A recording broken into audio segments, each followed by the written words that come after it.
Hello, epic gamers. Welcome to another fucking podcast. Today we got... it says Mr. Nature, but that is not true. This is Mrs. Nature. What? So you're called Miss Sunshine. Why are you not Miss Sunshine? I mean, Miss Nature, considering... That's a very good question, actually, and a good point, And when I actually made my YouTube channel thanks to Mr. Nature, I met him, he told me about his channel, I was like, wait, hang on, that's genius. I want to make one too, like on the spot. And obviously he's Mr. Nature, so he's looking at me like, oh, you should be Mrs. Nature, it's just the natural thing. But recently I'd been kind of given this label of Mrs. Sunshine, so I've already felt like I know what the name's going to be before even going into it. Like somebody said, they just looked at me and were like, you're like Mrs. Sunshine. And it kind of stuck. And I felt like, I have this funny little nickname.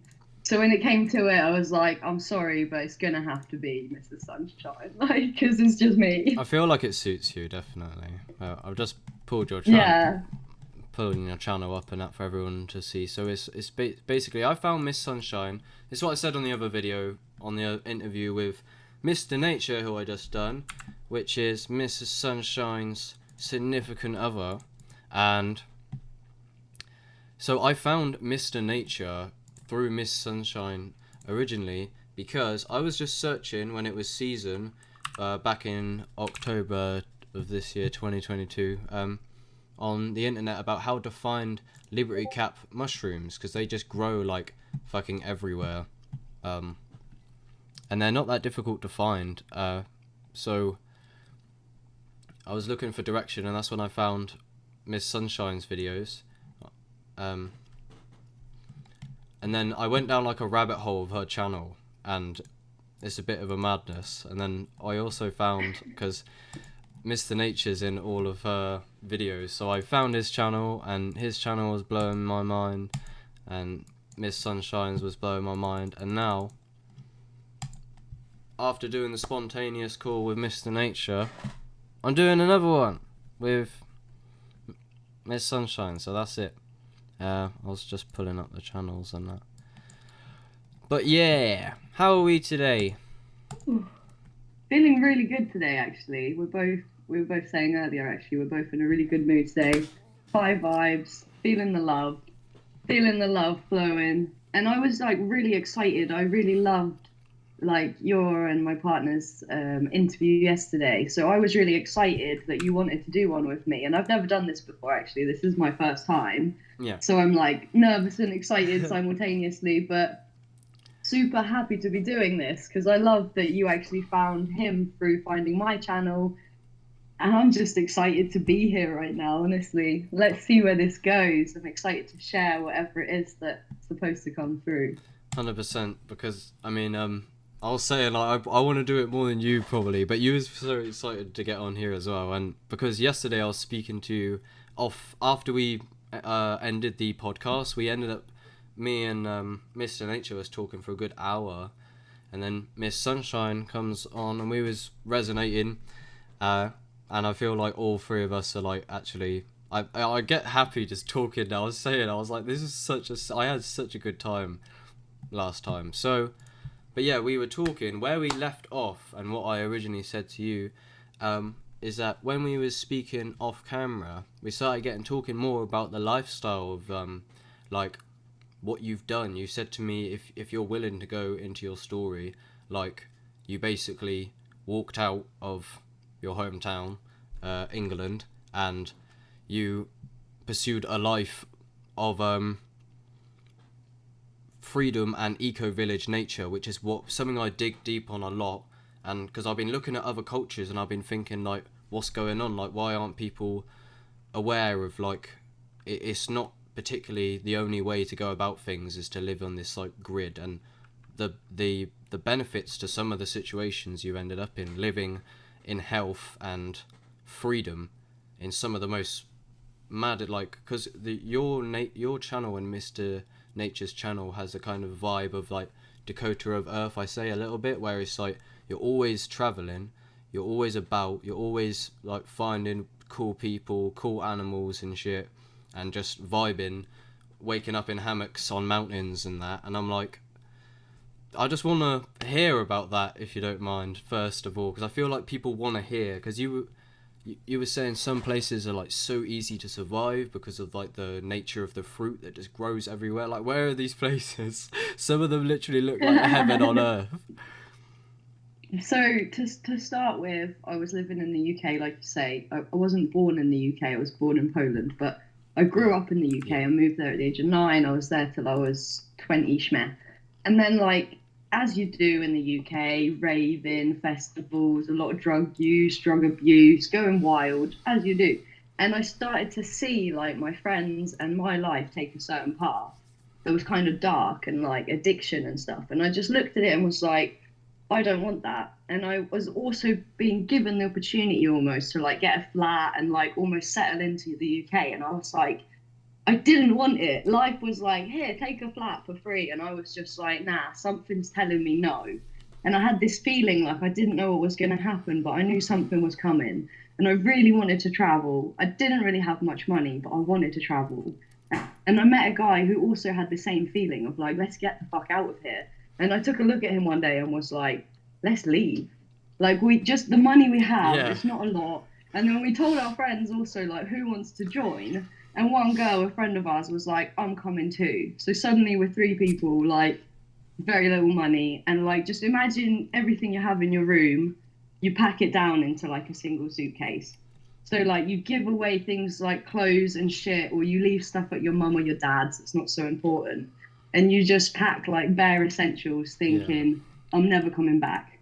Fuck England, I'm never coming back. Like, actually, fuck all of this. I don't, like, let go of all the ties, like tie up all the loose ends. I even made a list of like, what do I need to fix before I can fully do this? Like, even going to the bank and to the phone people and telling them like, I'm going on holiday, like this is what's coming.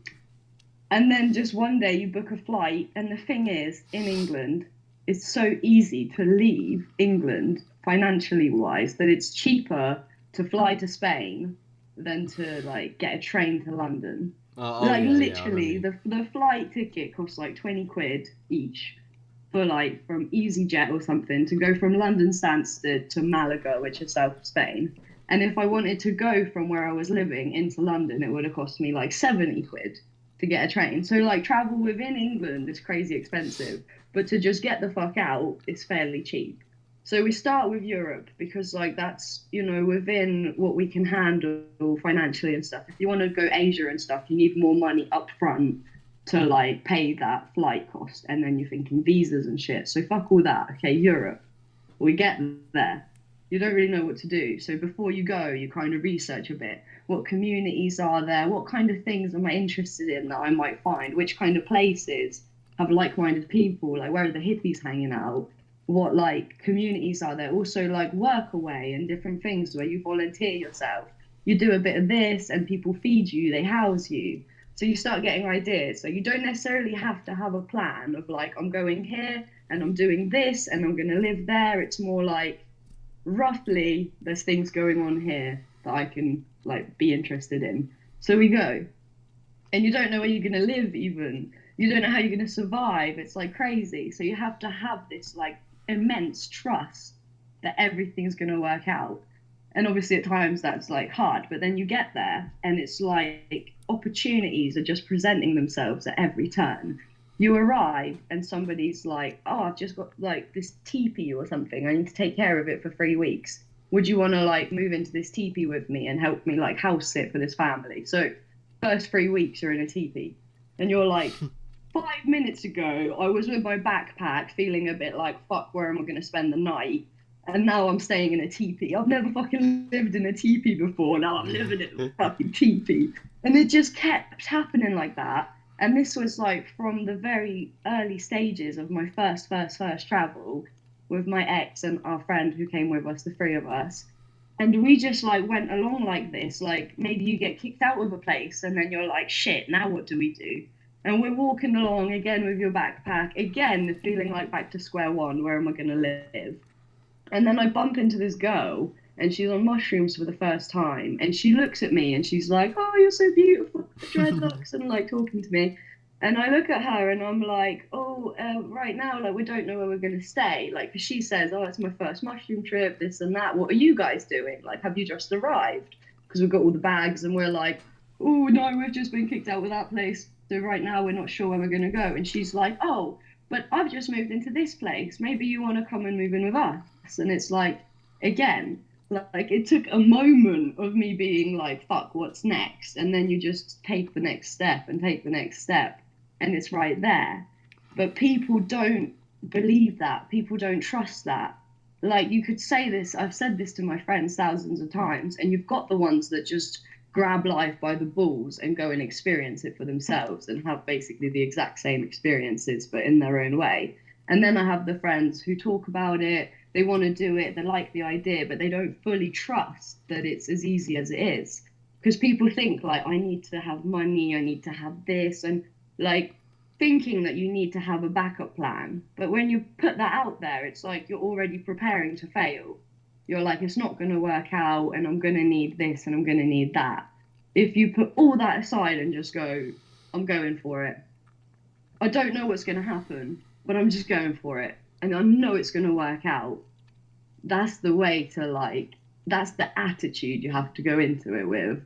And then, yeah, there's going to be nights where you're literally like sleeping on the beach and it's cold, but at the same time, you're in a hot country. So it's not that cold. Like, it's doable. Yeah. And there was a while I was literally like bin diving, like dumpster diving, but it wasn't like gnarly, like I have no food. It was like the most exciting, Yeah. crazy experience. So you can go into these supermarket bins and you find like a bag of apples where one is like manky, but all the rest are fine. But it's a bag, so they had to fling it. Yeah. And it's like a treasure hunt, you know. You're like, oh, what are we gonna get today? Like, I definitely I heard. and the thing is, Yeah, go on. Sorry. oh, sorry. No, what were you gonna say? I've just been Well, I just had rambling a now. few random things. No, it's cool. I definitely. It's cool that you're telling me, like kind of taking me through the steps because I'm very interested in all this. So there was a few things. First of all, so like I relate to the situation, like in the UK in terms of like the way that people are just like on the street, like especially when you're younger. There's a lot of like, it's I don't know, like it depends where you are, I guess. But like I find when I hang with like conscious people who didn't grow up in, especially like in this like council estate environment, and that's why I'm talking about, because a lot of people like my friends, they just live in these grids and these like blocks of flats, and then that's why I was initially looking into some of these eco villages and intentional communities that was so interesting to me. And what some of the videos were portraying anyway was just one of them like literally made me sob. I was literally watching a documentary. I was like, where is this fucking place from? I don't know if the way they portray it is just, but I'm going off. What else was I saying? So there was a few things. One thing I knew I was going to say at the start. I was thinking, right, I'm going to say this, I'm going to say it, but half of them I think are gone. But there must have been, you say like most of your friends are like queasy about it. Surely, like there must have been fear with. Of course. Yeah. Yeah. Before leaving, I think I was like umming and ahhing about leaving for like a month or something. Or like maybe we've already booked a flight, but I haven't even started packing my room. And I'm like almost pretending like this isn't happening. And then in the last moments, I'm like, hang on, I'm leaving the country in a few days. And like do everything like a manic person. Yeah. And there was so many moments where like, or say your family are like, what the fuck are you saying? Like the idea initially was really extreme.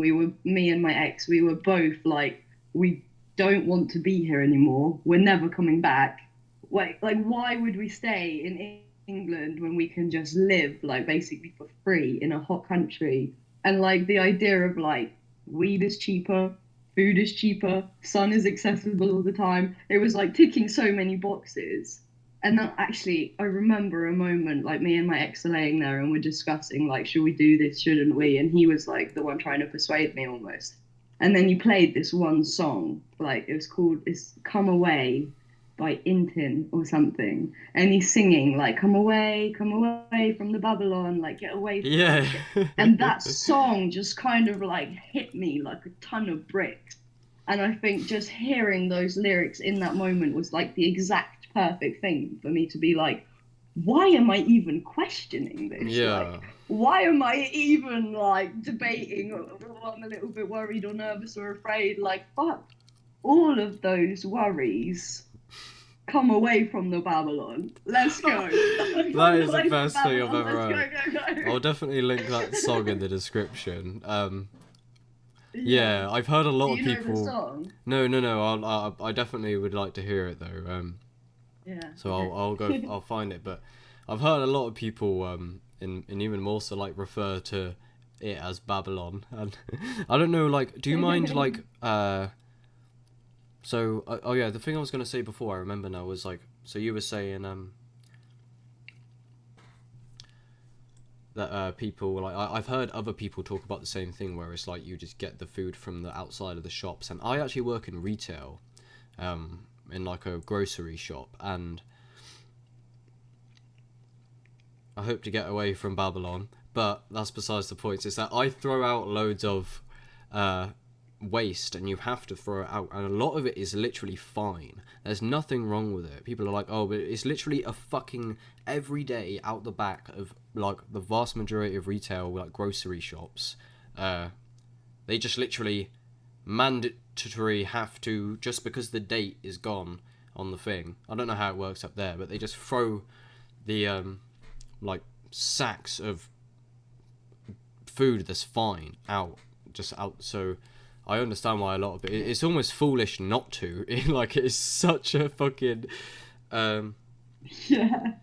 So yeah, what I was gonna say is so get away from Babylon, come away. So what was your, if you don't mind, go into the nature of like Babylon, like where did you come from? Was it like kind of, because England, I swear down, is just work. It's what my friend Key Parks was saying, right? It's literally just work everywhere. And a lot of people, I grew up in poverty. Was that the case for you? Or I was born in Poland, so the first years oh were yeah, in true, yeah. Poland, and I felt like I had a beautiful start. Like, I won't lie, I feel like I remember having a lot of love and like everything was nice, and then suddenly my life was uprooted and I was in England, and I did notice a shift in culture in everything. Like, England is a lot more work focused. Even like, it sounds so silly, but like the things you see in the shops, there's so much ready to go, on the go. Like, I'm on my way to work, I need this drink or this quick snack like on the way, because everything's about working and fast paced, and like even eating is just like you need to do it because you need to get to work and you need to like live. It's not like everyone eating together with the family and blah blah blah. It's more, let's get this shit done, quick, work. And I worked from a young age. Like, I had a paper round and I worked in a Chinese restaurant while I was still at school. So it was like 2 jobs and school. And I was like going really hardcore, like earning more money than I even knew what to do with when I was like 16 years old. And my mom was like, you need to open a bank account. Like, what are you doing? And then at some point I discovered this like hippie thing and was really like, fuck money. And suddenly found myself in a situation where I was like claiming benefits of the government. But it wasn't like I was unable to work or whatever. It was just like, I was just lazy and was like, fuck it. Like, I'm just going to go like on the dole. But while doing that, I felt like I was lying to myself. I felt like I knew I was more than that. But it was convenient because I was also like going to festivals. I started doing psychedelics and things like that. So I realized I didn't want to go to university. And I was in this like in between. I finished college. I don't actually want a job because I'm starting to see that that's all like a load of bullshit, like fully. But I don't want to be on the dole because that's also a kind of bullshit. That's like, I give up, like someone else take care of me, like, yeah. and having to go there and be like, I'm incapable. Yeah, Either it's just I can't find a job or I have mental health, this and that. Like, yeah, for some people it's truly the experience, but for me, I wasn't being genuine in those times in my life. Yeah. And the more psychedelics you do, the more you're like faced with your reality. And I couldn't just pretend, like, keep doing this thing. Like, it was almost making me mentally unwell to pretend to be Yeah, so you incapable, don't want to have to, like, I've thought about Yeah, it, like, in you certain don't want that, times. like. I've come to just embrace the way I am. I think that the best thing for spiritual, when you know, like, did you ever get into a phase through the transition that you felt like you was going crazy somewhat? A lot of people get that. So I feel like Yeah, like that first LSD where you, yeah, or mushrooms or whatever, where you really kind of almost, the first time you might go, oh my God. And like yeah, your friends look at you like, nah, you're just crazy, rah, rah, rah. And then after that, really humongous, like, yeah, I thought I tried psychedelics before, but then this one hit you yeah. like I've had that something many else. Like, times. you're like questioning, like, am I dead? Like, did I die? Can this be real? Like, no, acid hasn't been like this before. Like, you're just completely spinning out on it. And then you're like, right, I've gone crazy.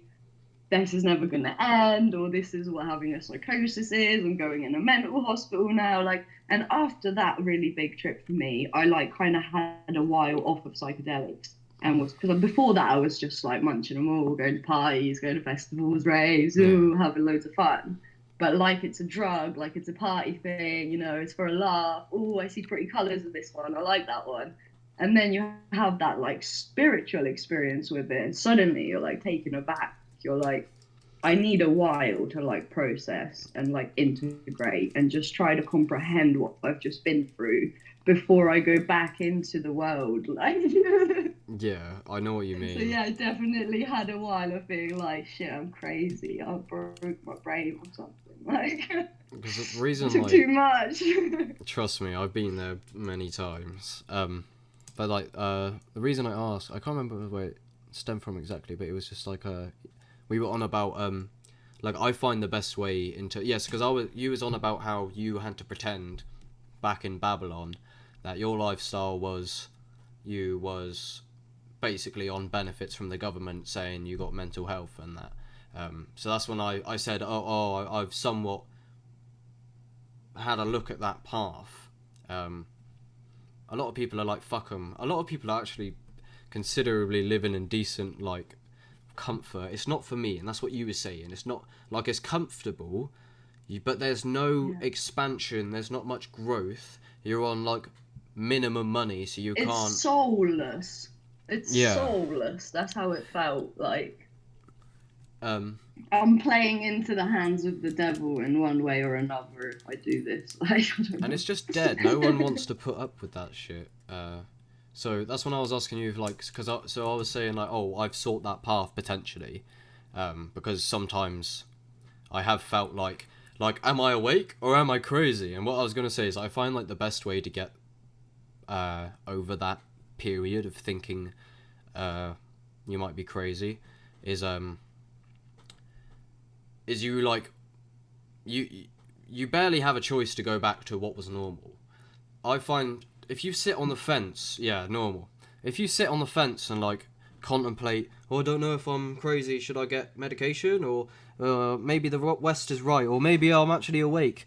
Not saying that you've done that, but I was just saying it's like if you just fall in. When I accepted it and was like, all right, I'm crazy, sure, but I'm not going to the fucking doctors or nothing because of how they want me to, giving me labels and shit like psychosis. Or I'm not gonna go there. But I went off. So if you want to say anything No, about, you're if you want to, you're right on track there.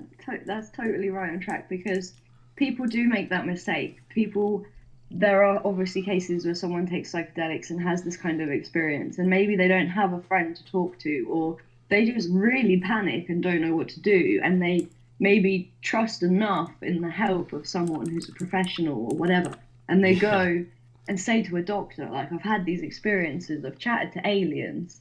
And like, if they said it to us, we'd be like, "Welcome to the club."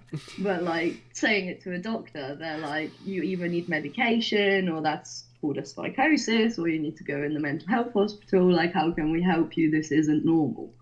But what the fuck is normal? Like, the new normal is not something like anyone wants to be a part of. That's what we're discovering.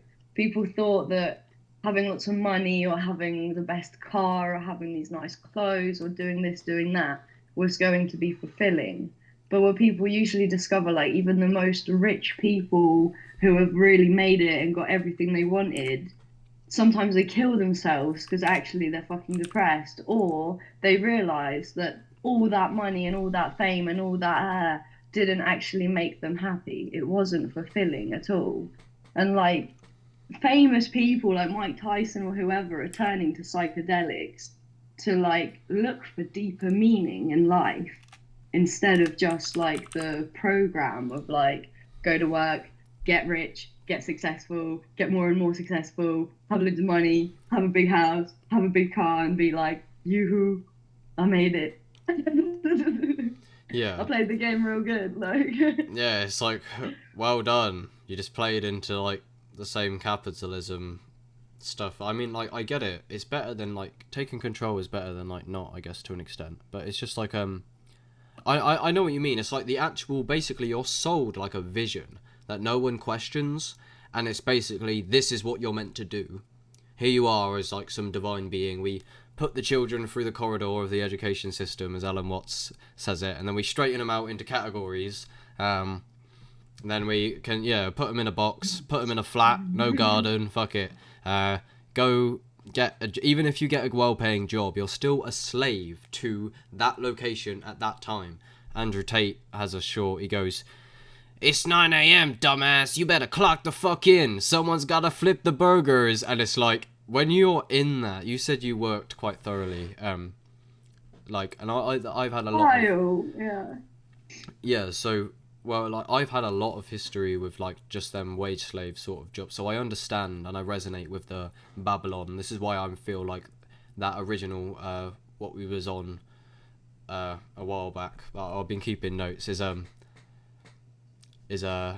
like, how Babylon was for you growing up in the, like, sort of these environments. But, if you want to, because we were just on, we started talking about, like, the pills and the medication and that, like, Yeah. and then obviously we're on about the nature of our civilization.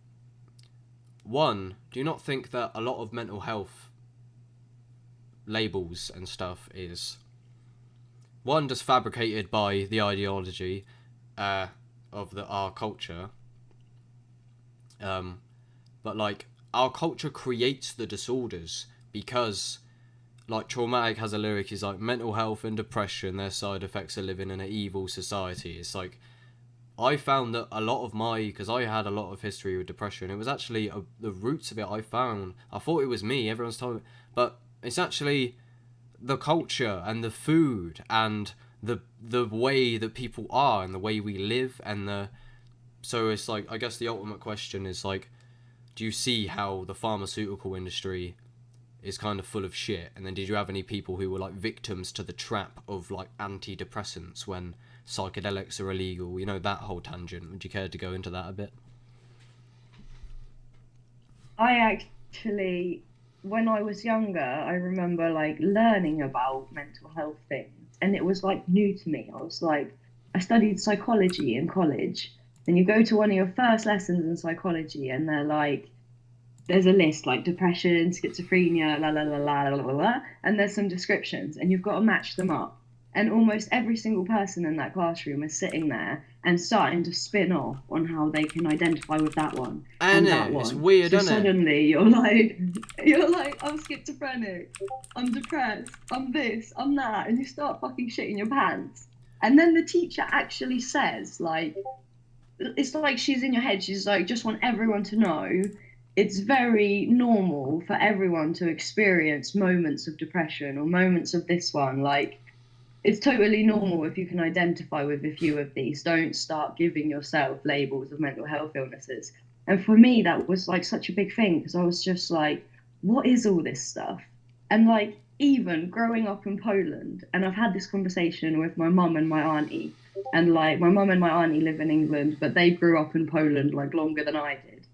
And in Poland, at least back then, if I go to school in Poland and I'm really good at school, then the teachers and the parents and everyone's like, oh, yeah, that's a bright student, she's good. But if the next kid goes and they're not very bright and they're not very good at school, people don't like try and analyze what's wrong with that kid. They just kind of like, there's this unspoken knowledge of like that kid's just going to do better in another area of life. Like they're not suitable for this school environment. They're going to become a something else. Do you know what I mean? Wait, sorry, Whereas I in the don't mean. UK, as soon Yeah. as like if you're not good at school, if you're not paying attention, they want to like look into that. They want to put a label on it. They want to understand what is that? Like what's wrong with you?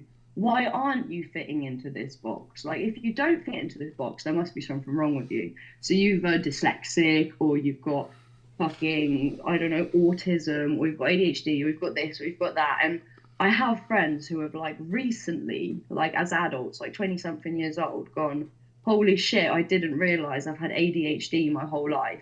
And having been given this diagnosis, I'm so happy to now finally understand myself and be getting the right help. Finally. But I feel like it's just another trap. Like if I wake up every day and I tell myself I'm depressed, like if first thing in the morning my thought comes in like I hate myself, life sucks, and I believe that, that's the experience I'm gonna have. And that's what people are falling for, basically. Giving, if someone gives you a label, that's why like yourself, I've never gone to the doctor, apart from obviously when I was making it up for the sake of the benefits. I've never gone to a doctor and said like, oh, I think I have something wrong with me, I need a test for ADHD or that or this. Because chances are I'm going to get a bunch of diagnoses.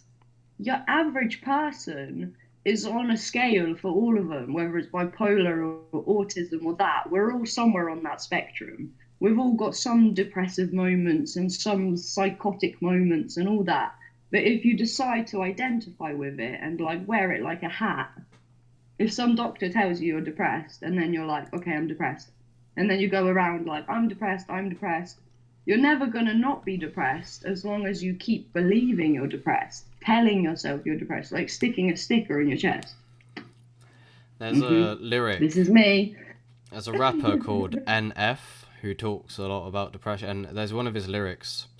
Like it goes, just think about it for a second. If you look at your face every day when you get up and think you'll never be great, you'll never be great. Not because you're not, but the hate will always find a way to cut you up and murder your faith.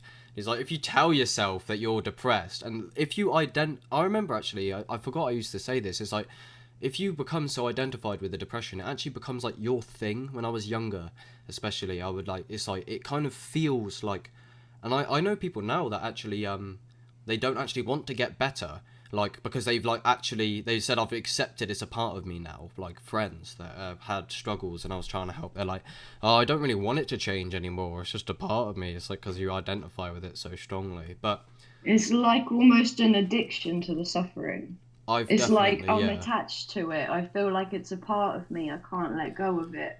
Who would I be without this identification? That sounds scary, and like I'm letting myself go into the abyss of unknown. That's what a lot of spirituality and psychedelics teach on, is like, prepare to just have your everything you thought you was the case. It's like, yeah, I know who I am, I know, like, I'm just me, you know, everything's just matter, like, dirt. And then like, even like, it's not that, it's why so many people are so queasy about it, they stay away from these things, which we'll definitely have to get into psychedelics more in a bit, because that's definitely a good topic. But it's like, people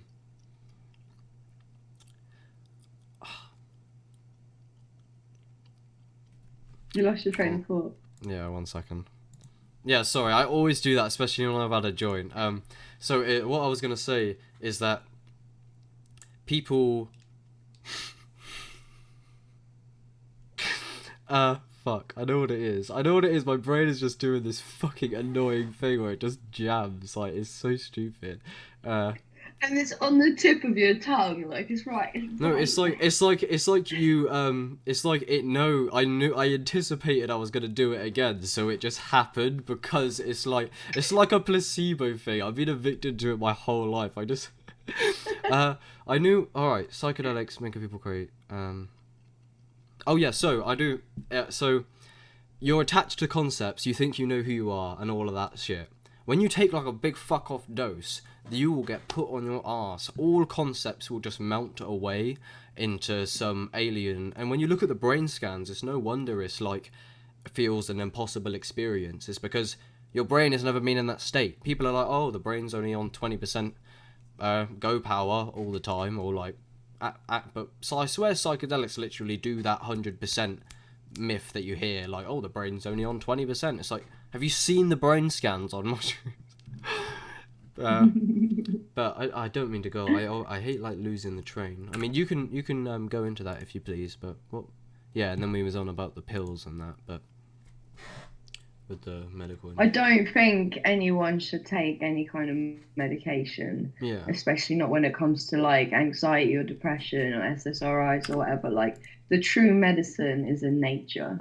That's what Traumatic's always on about. That's what my partner, Mr. Nature, I'm just going to call him Mr. Nature because then it gets people to his channel, hopefully. Like Rob, Mr. Nature, when he had his huge LSD awakening trip, one of the biggest things for him that he was being shown by his higher self, let's say, was like his drugs and his nature.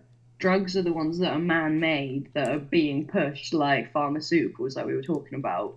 They are not good for you. That's basically poison. His nature, like no one fucked with it. It's like you, it's like the trees, the air, like it's right there. And as soon as we're living in a society where like they made nature illegal, that's like Satanism.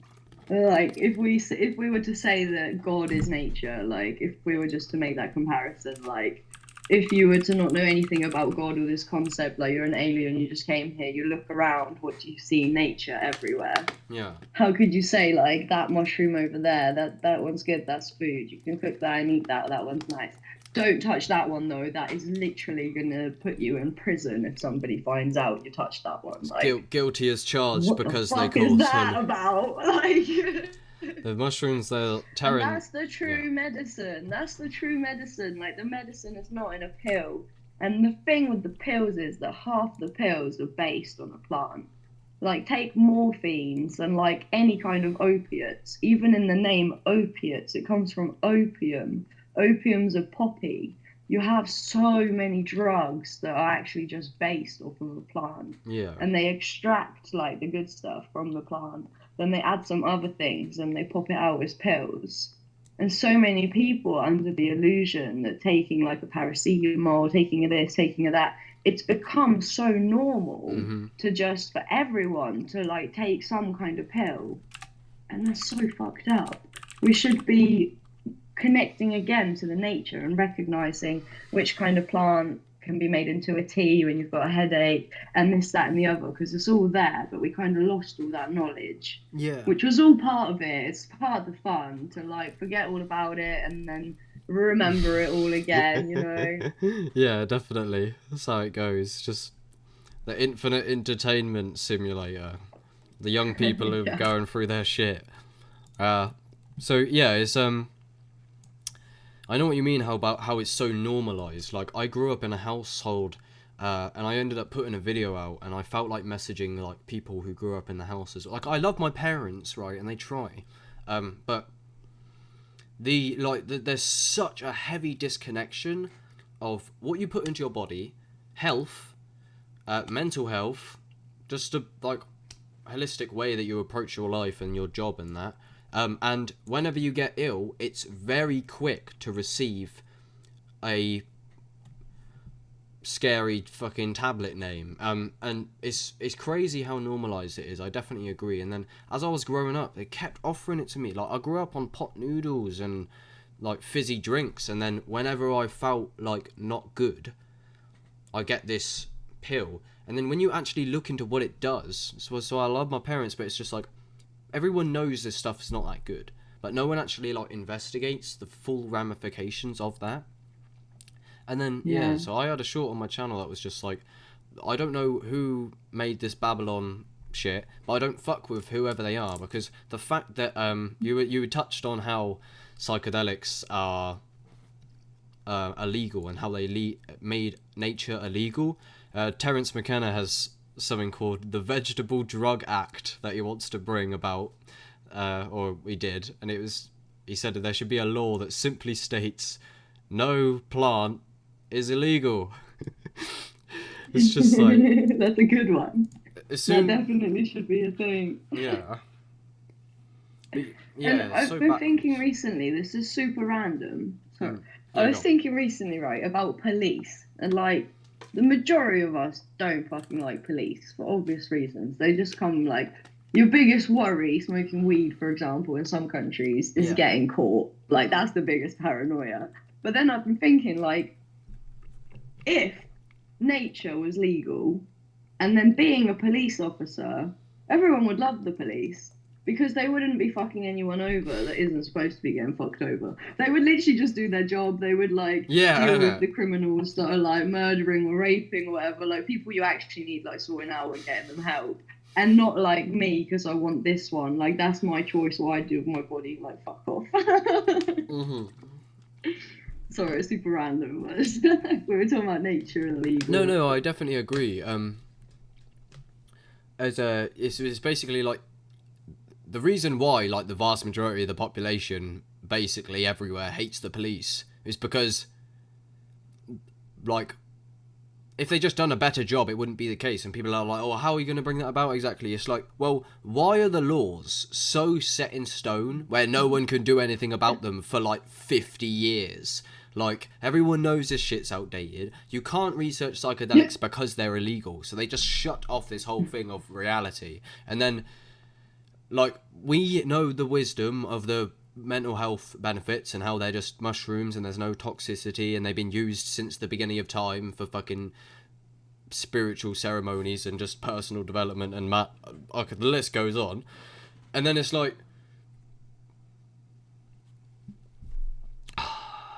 fuck, I don't want to forget what I'm saying again. I thought of something though when you were saying that. Yeah, sorry, I just lose my train. Thailand, fucking Thailand. Though we have a friend that's living in Thailand at the moment. Fucking legend. Thailand went from like nearly death penalty levels to basically legalizing weed. This is like recent, like earlier this year or something. They fucking just went and switched up their laws like 180, 360, whatever the fucking saying goes. Do you know what I mean? Yeah. To go from like you're gonna get killed for doing this is so illegal to like actually wait, hang on, we changed our mind, do what you want. And grow it, smoke it, have it on you, do you like Though when oh that yeah, sorry. yeah, go on. What? Um that's the thing about Portugal. That's the reason why Portugal within Europe, obviously that's brilliant. Portugal is such a sick place to travel to and one that really attracts our type because Portugal decriminalized all drugs. Yeah, that's nice. Decriminalized all drugs. But the thing with that is not only like that's fucking cool, like let's go to Portugal and walk around on acid in the street and like that's fine. The thing about that is that since they decriminalized all drugs, the drug related problems have decreased. Like Yeah. the amount of crimes they've had and shit like that. Instead of seeing the person as a criminal, they're seeing them as like someone who needs help. Like if you're severely drug addicted to heroin or whatever, they're not going to see you as like you need to go to prison. They're going to see you as like you need help. Let's put you in rehab. Let's get you some kind of therapy. And then other European countries, when they see statistics and stuff of however many years this has been going on, they start to talk about it. Like even places like here in Sweden and Scandinavian countries where they're super strict when it comes to drug laws, someone within government goes and looks at the statistics and says, those numbers don't lie. This country made this change in this law and look at how much it's benefited the whole place overall. Yeah. And the people and la la la. And it's like, yes, thank you. Like, thank you, one country, for doing that so that other countries can like hopefully get that ripple effect and do something of the same thing eventually, hopefully. Yeah, I definitely know what you mean. It's like if they didn't like it would benefit them like in so many and you could see it, and I'm very familiar with these grounds of how decriminalizing is the way forward, but it's like they also wouldn't like pay because so much money goes into prisoning these people who, again, there was a study done about like rats, yeah, who never got addicted if they weren't in like a Babylon environment. If they were in nature, they didn't drink the cocaine water, or the heroin water. But when they were like in a fucking flat with no garden, just like me, they always took it.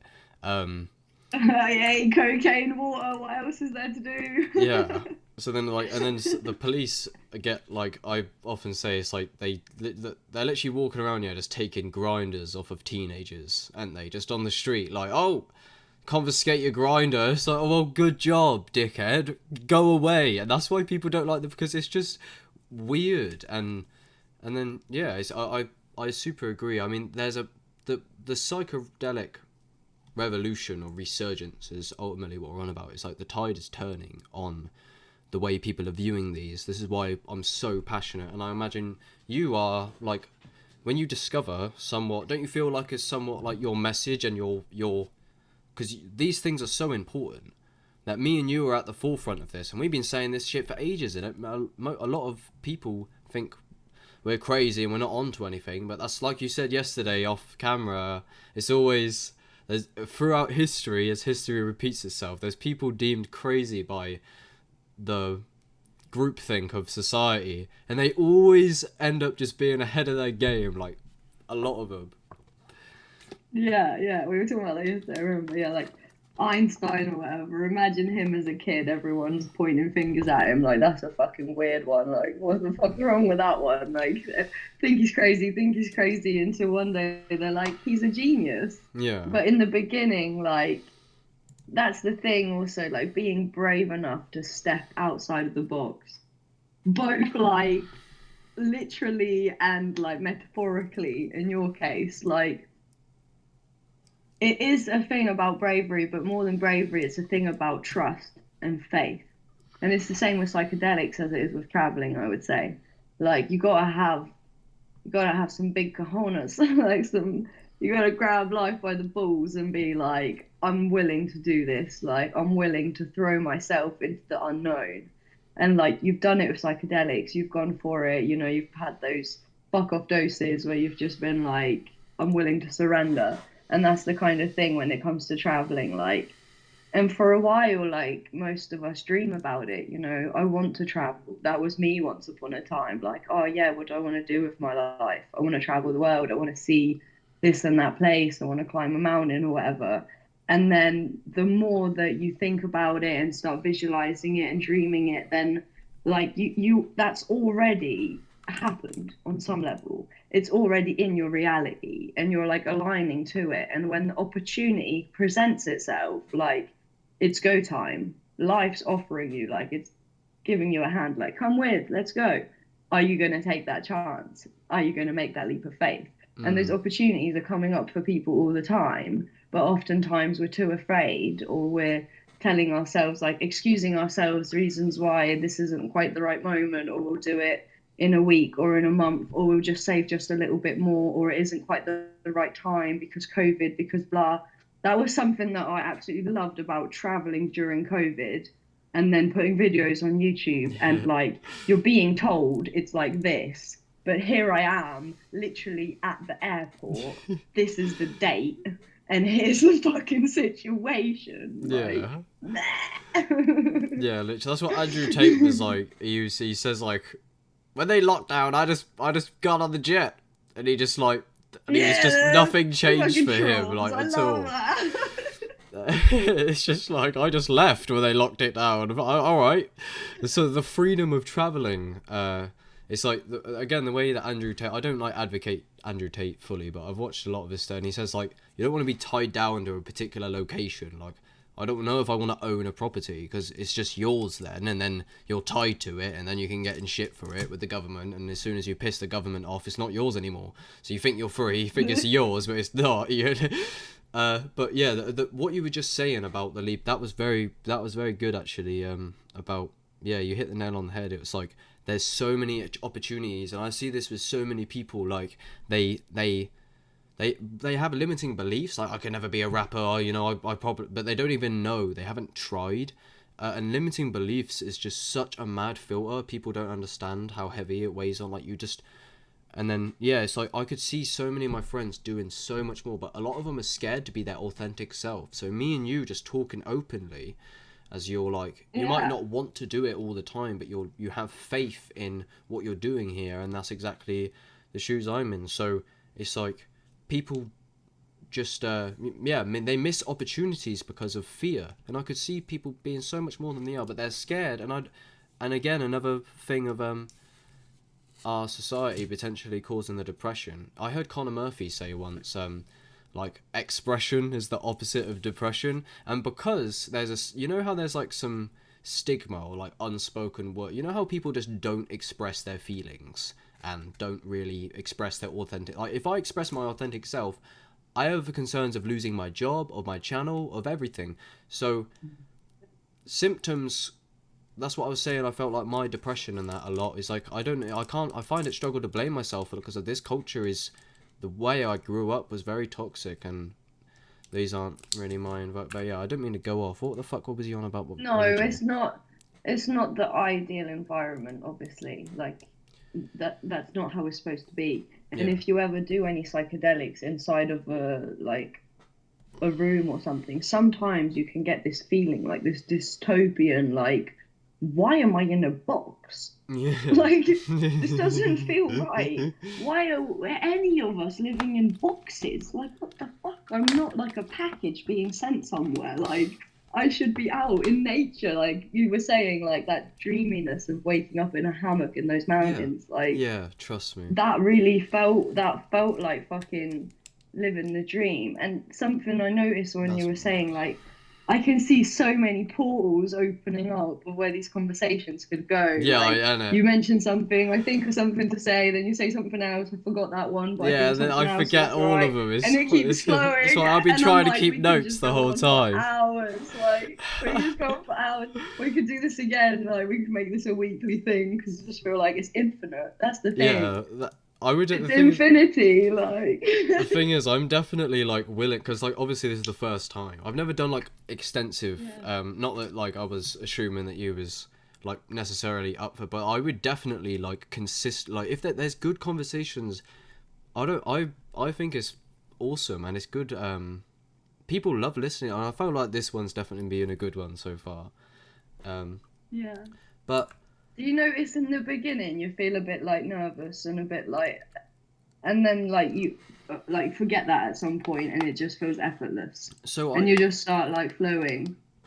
100%. That's normally how it goes. Like, and then normally like it gets like better when you get past, like, especially with me and you being noobs at it, and I was like in previous ones, I'm get better with it, and it's neurotic and confusing, but sometimes I lock up and it's almost like but I don't want to be I don't care to be anxious, it just happens to my body, and I'm like and then it's like, I don't know, it's weird, but yeah, it's like the interviews, they seem, when you cross like 15 minutes with two new people who've never spoke, that kind of awkwardness, tension just subsides naturally, and the interview normally gets going, or the podcast gets going, like further down the line. That's where the quality is. Absolutely. And I even feel that like when you make a video, I remember like making my first ever video, you're like, I always thought I was a confident person. I've always thought of myself as like outgoing, like, you call it an extrovert or whatever, like I was happy to make friends and talk to anybody and blah blah blah.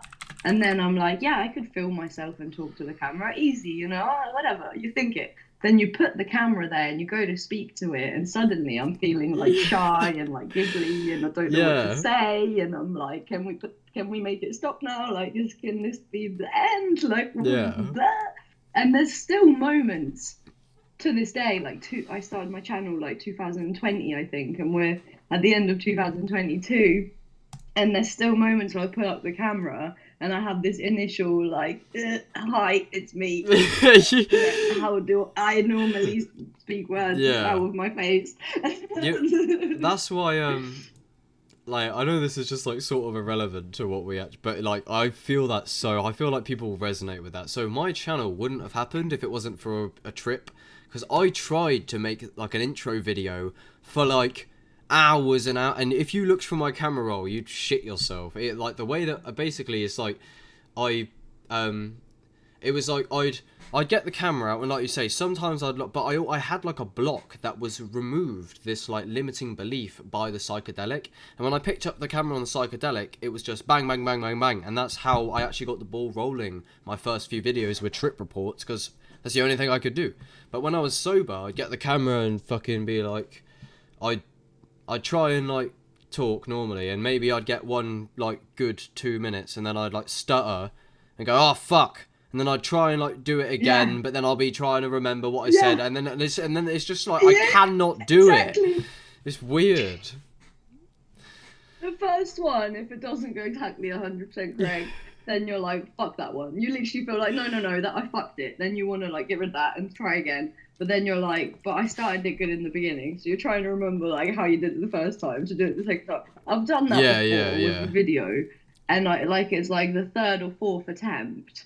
And I say in the video, I ended up releasing this one, and I say in the video, like, I've already tried to make this video however many times. Yeah, oh my god, I'm gonna get it this time. Like, I've done that so many times, and then like sometimes I'm literally there for like over an hour. I don't know how bad it is, and then at the end I'm like, I'm literally gonna have to give up because this is just pissing me off. Like I'm just redoing the intro because like my mind's like, that was shit. You look weird. I'm not in the vibe anymore. I'm not feeling it anymore. Like it's over now. Fuck's sake. But oh shit. Then I was gonna say something else.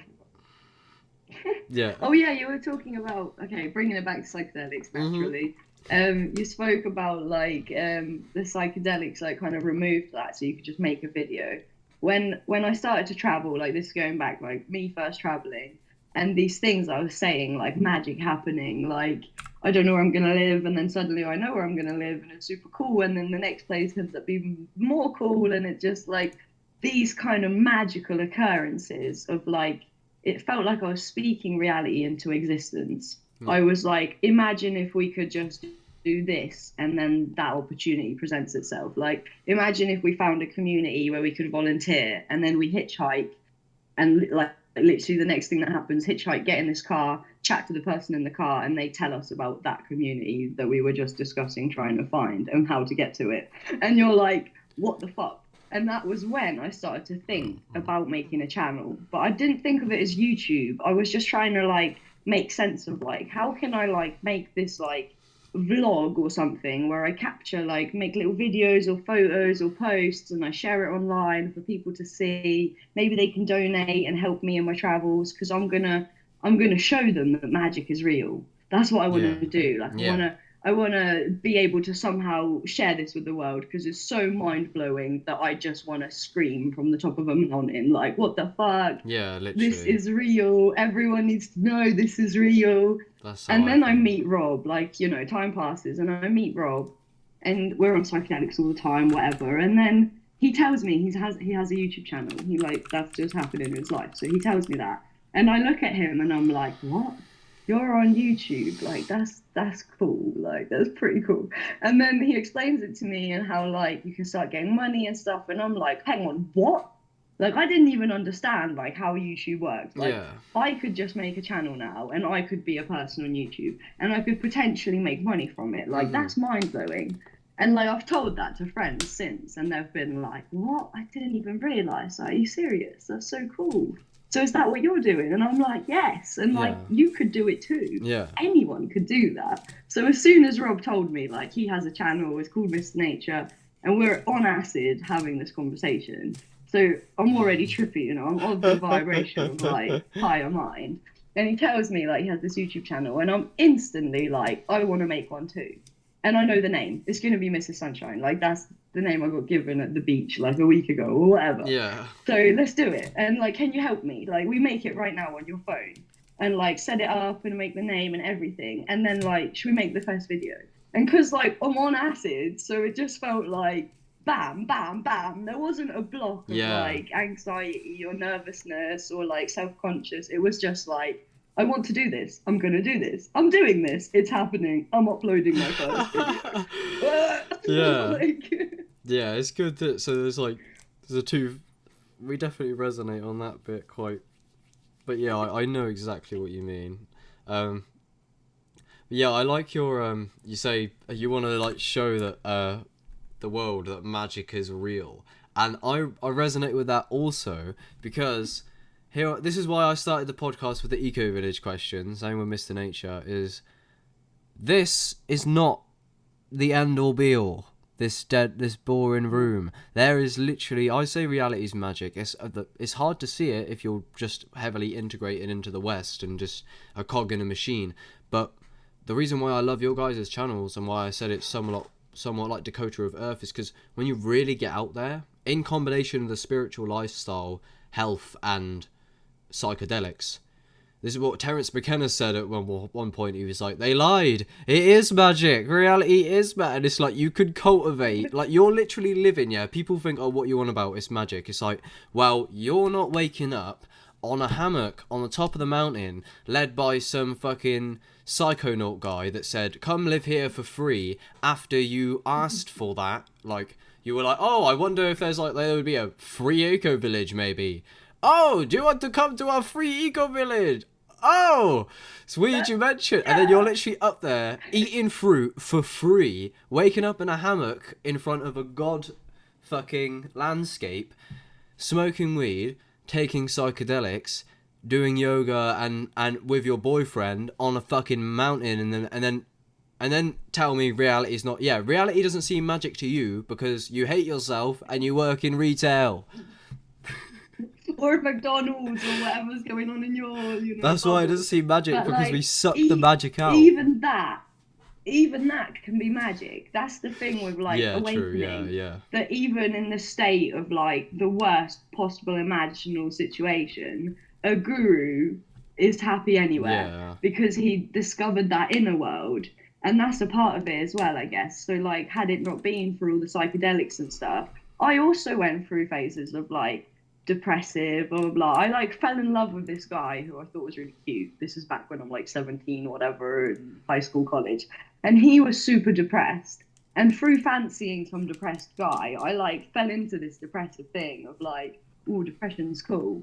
And he ended up committing suicide when I was 18, and obviously that's super savage. But he was so severely depressed that I had to kind of accept okay, he was depressed, he didn't want to live, so he killed himself, he didn't want to live, I should just be happy that he made that choice, that he wanted to do that. We should just respect that. Yeah. But then also, I started to be what the fuck is the point in life? I don't want to wake up. The only thing is weed. I'm here for the weed. It's not just smoke fast spliffs all day, every day. That's it. And waiting to die almost. Fuck it. And I remember my mum being why don't you get a job? Why don't you get your shit together? Why don't you do this? So I just lost my job or whatever and was really fuck everything. And then at some point, you discover MDMA or something, this is the young days. Mm-hmm. And then you have this crazy mind-blowing experience where you feel so much love and euphoria. And you think now I get it. I know what I thought I knew what I wanted to do with my life. Then I want to be a dancer. I start dancing around and thinking I'm the best dancer in the world, and I'm gonna become a fucking dancer now. And one thing leads to another, and you end up having those psychedelics, and then you end up having this inner experience, inner and outer, whatever the situation and stuff. But you see the magic for yourself. Yeah. And this is something that you cannot really explain to someone. You were saying, you're not really feeling the magic, you're not seeing the magic. But that person in that state, if you were to feed them some psychedelics, without them having to go to the mountains of Nepal, they could go to the mountains of Nepal, in the inner realm. They could see and feel that magic within that room. Yeah. And then they maybe have suddenly, the desire to go out and explore the world. Mm-hmm. And suddenly it's no longer I'm waiting to die. It's more I'm super excited to live. Yeah. Let's go get it. It's a playground made just for me, by myself, with all my friends and family to run around and enjoy and eat psychedelics and go visit that place and that one. This looks cool. I want to do that. I want to learn that skill. Oh my goodness. Yeah, I know. It's that's kind of what awakening feels like in a way. It's it's there's an extra layer of the highs are higher and the lows are lower somewhat. Well, not necessarily, but it's you there's an added depth there's divinity, and it's like when you really question like your existential nature, like you say, it's like I do that as well, and like what you're saying and what you see, oh, let's go do this, it's like an infinite playground. I said earlier, it's a infinite entertainment system made by God. It's like when you see it with that extra layer of like you see from like meta perspective, zoomed out, what's going on the big, and that's what psychedelics and meditation do. I swear they give you big picture perspective, and spiritual people are just quite big picture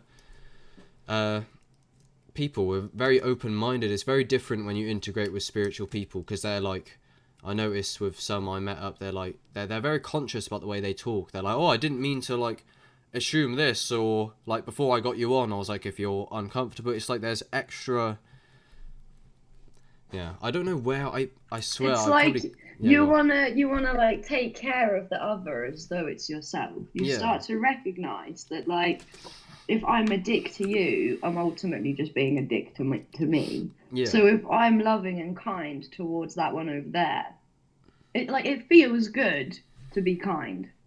It feels good to be loving, yeah, to definitely, help. yeah, Like, if you're feeling shitty and then you go and help someone, you'll literally make yourself feel better.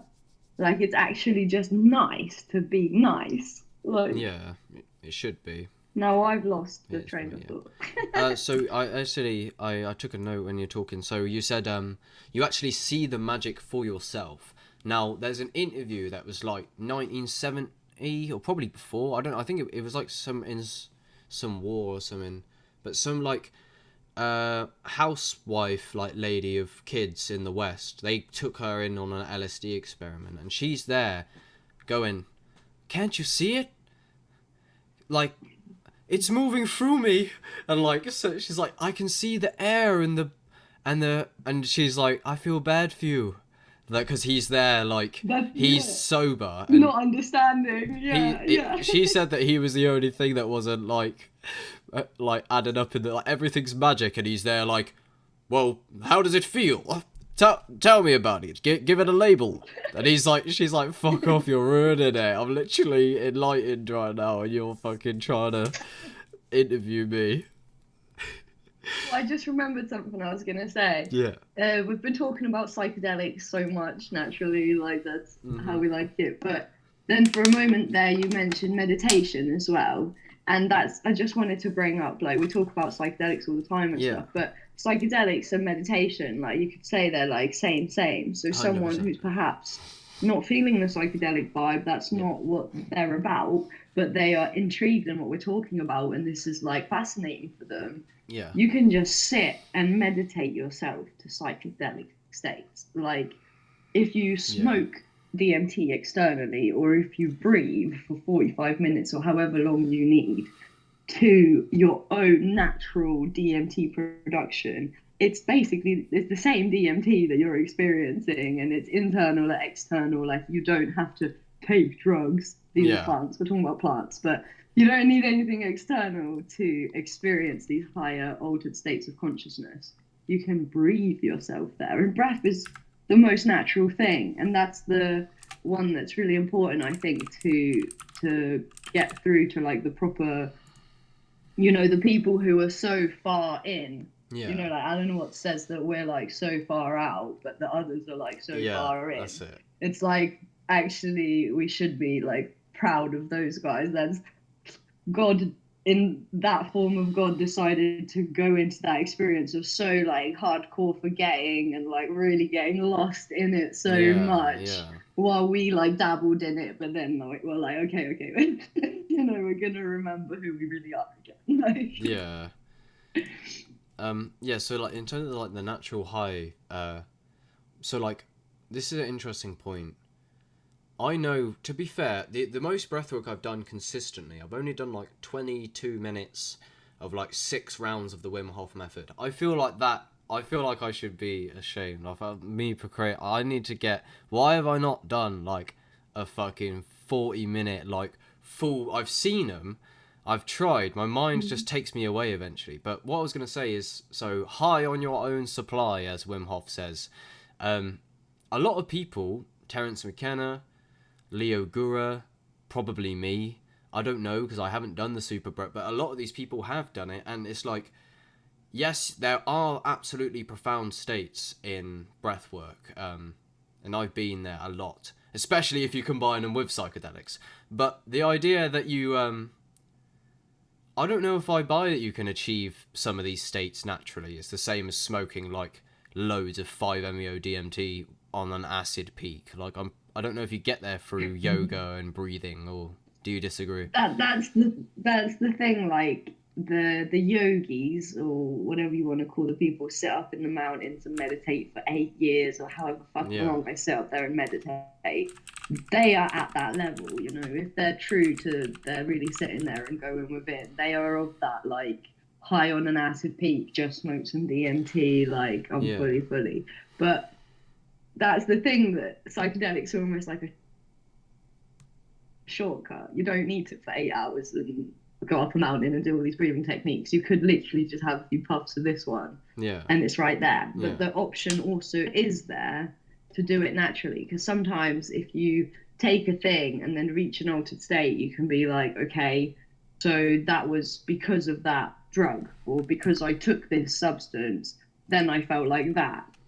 And then you come back to, like, I'm human, you know. For some people literally could have one dose of acid and it's like life changing, and they never need to do psychedelics again, and they completely get it now, and they're like, oh my god, thank you so much, thank you, and that's it. Just that one experience. While another person could be using it again and again and again, but still have this kind of association of, like, this state relates to this substance. Whereas if you manage to breathe yourself, like, to that same state, then you're suddenly like, hang on, I didn't take anything, you know? I was completely sober, and now I'm like, whoa. Do you know what I mean? Like, but I personally didn't do any kind of breath work or anything. I hadn't even heard of Wim Hof before I met Mr. Nature, my partner. And through meeting him and started doing the breathing and stuff, I actually had quite a lot of resistance to the ice baths. I was, like, afraid. I was like, I don't want to go in there. Like, that seems dangerous. It looks so cold. And I had such a little hissy fit and didn't do it that I ended up going back there the next morning because I, like, couldn't let it go that I hadn't done it. So then I went back by myself the next morning and I did it, just to prove to myself, like, I can do this. This isn't dangerous. I've studied all the things with Wim Hof and all the doodles. I know it's good for me. It was just my mind being like, nah. So it's only fairly recent for me to start getting into, like, Wim Hof and breathing. But I say recent. Now it's been like a year or so that I've been doing this. But through Traumatic, he shared a DMT guided breathing thing from this lady, Cheyenne. I've seen it. And that was the one. And there's even one that's like an hour long or something with her and Traumatic.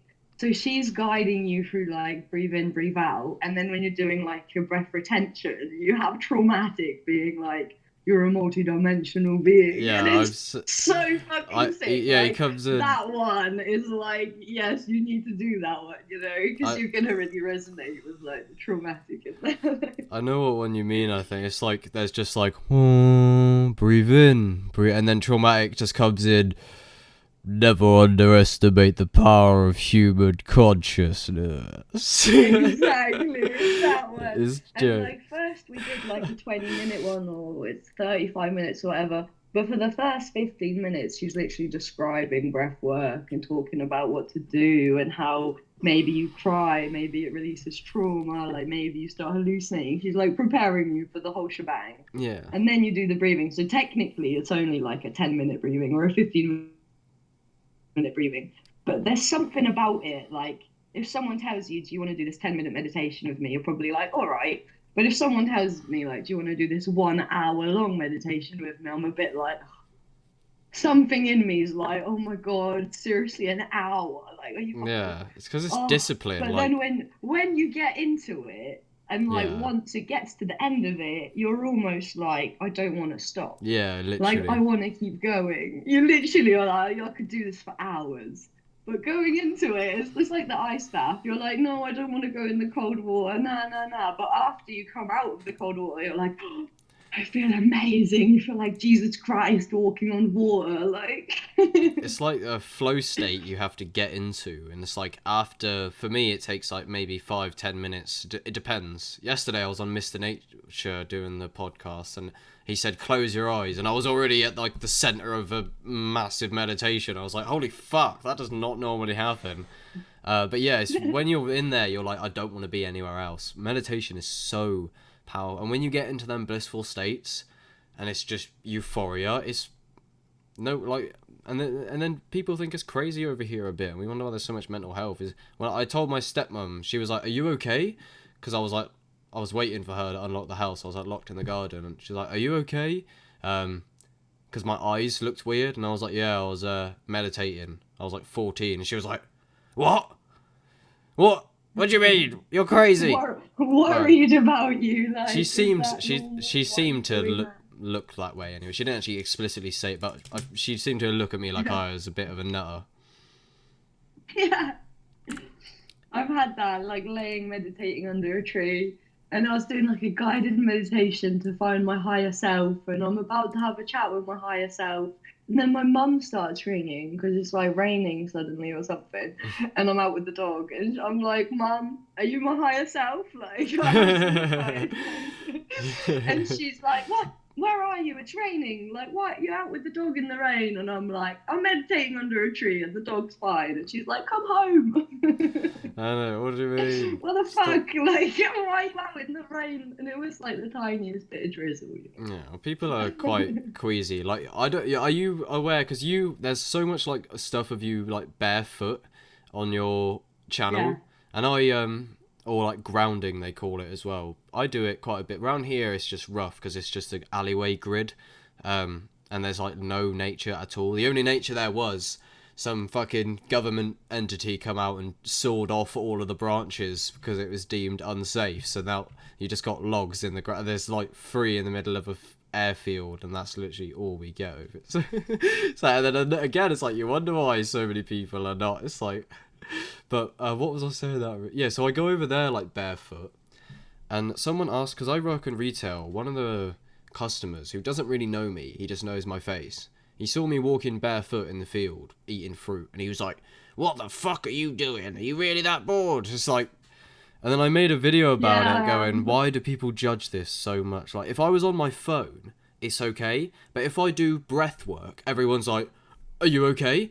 And someone commented when I talked about it, they were like, "My favourite one is when I'm just sat in nature and people ask if I'm alright." But yeah, I was just asking, like, do you ever get it when you're like barefoot, people are like, "Excuse me, better get some shoes." Here in Sweden especially, because it's Sweden and it's so damn cold, when people, even in the summer though, if people see me barefoot, they do stare at me, or some old lady will stop and ask me. Like, people, so in Germany, one lady, when I just started to go barefoot, one lady was like so concerned. Her daughter and her came over asking me if I was homeless, if I needed money, like, why am I not wearing shoes? You know, she was really like, "Are you okay? Like, why, child? Like, please." But the barefoot thing is actually a funny one for you to bring up, because I just stopped wearing shoes. I was with my ex living in Germany in this forest, and I had this shitty pair of shoes and they were broken or something. And I'm traveling, so I got one pair of shoes. I just like, fuck these shoes. It's, you know, it's nice. I'm in the forest. I can just run around barefoot. Yeah. And then I started being like, what if I like continue this barefoot thing and like go out in the city barefoot and just stop wearing shoes? Obviously, all my friends and stuff were like, "You're fucking mad. Like, we're going on the train and shit. Like, put on shoes." And I was like, "No. I'm not even going to bring a pair of shoes. I'm just going to go for it." And I was just like being stupid and just having fun. And then that became like a thing that I just kind of carried on and enjoyed it. And as much as possible, I didn't wear shoes. Then when I started the YouTube channel, Rob was like, what to make a video about, got to make another video, got to release content, grow this channel. And he's like, "Why don't you make a video about how you're barefoot? Like, that's pretty random. Like, that's quite rare. Not a lot of people are running around with no shoes, like, all the time." So I was like, "Oh, that's a brilliant idea." So I made a video like being barefoot and my experience with it, and like talk about how the last 2 years or whatever I've been barefoot, like just a random lifestyle choice.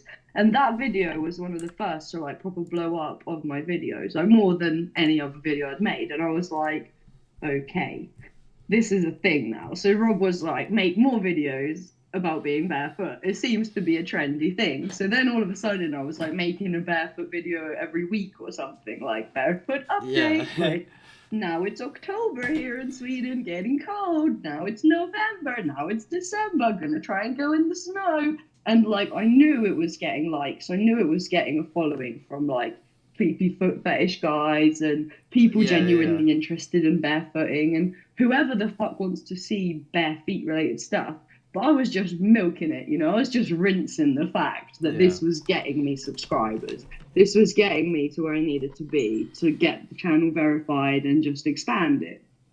And nowadays I'm just like, every now and then I'm like, all right, haven't brought out anything about my bare feet. Better make a little video. Yeah.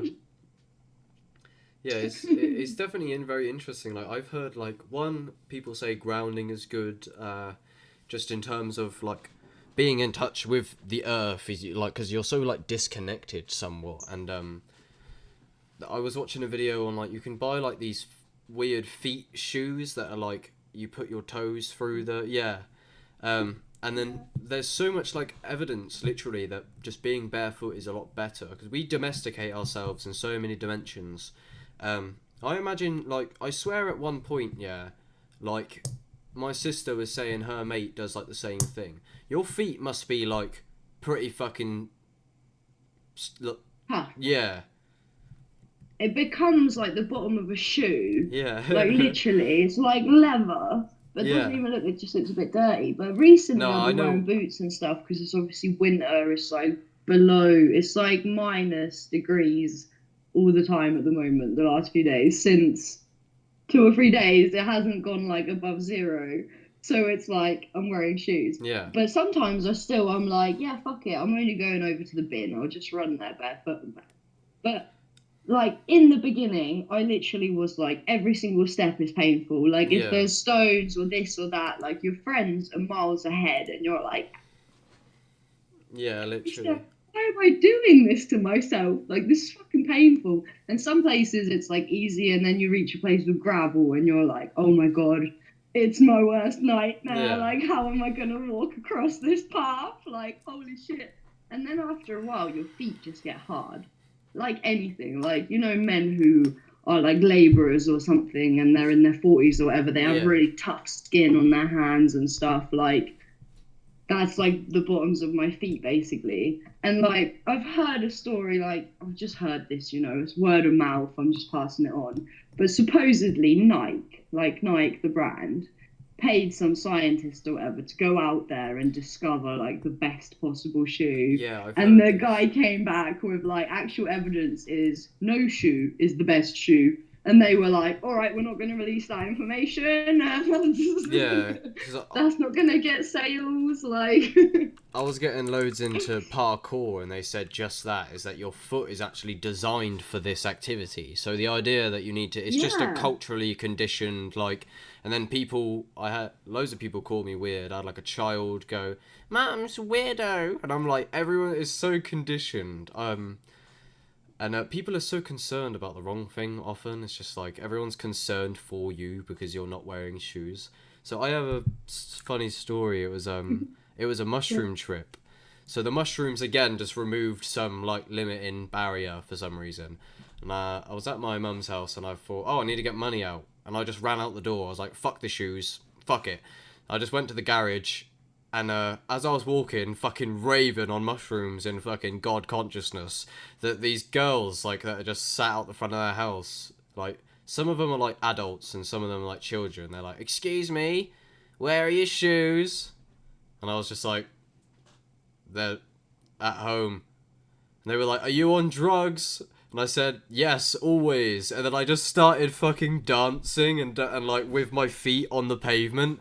And then I just fucking left. So it's like, because I was on mushrooms like twice a week. So I was like, yeah, I always on drugs. Sure.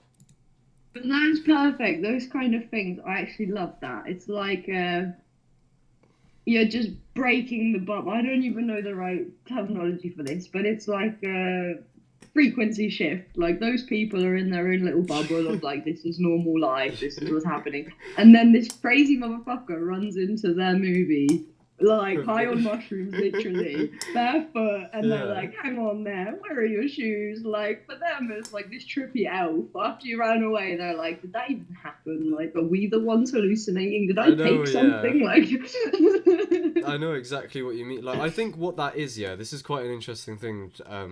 Is like you again, you kind of look at the whole thing from like a bigger picture thing, and you're like, that's funny. And then, do you ever find, yeah, if you're looking at an animal, if you're looking at a landscape, or you're looking at just something in reality, especially normally visual, uh, stuff, but like you see it, and you almost see it in awe.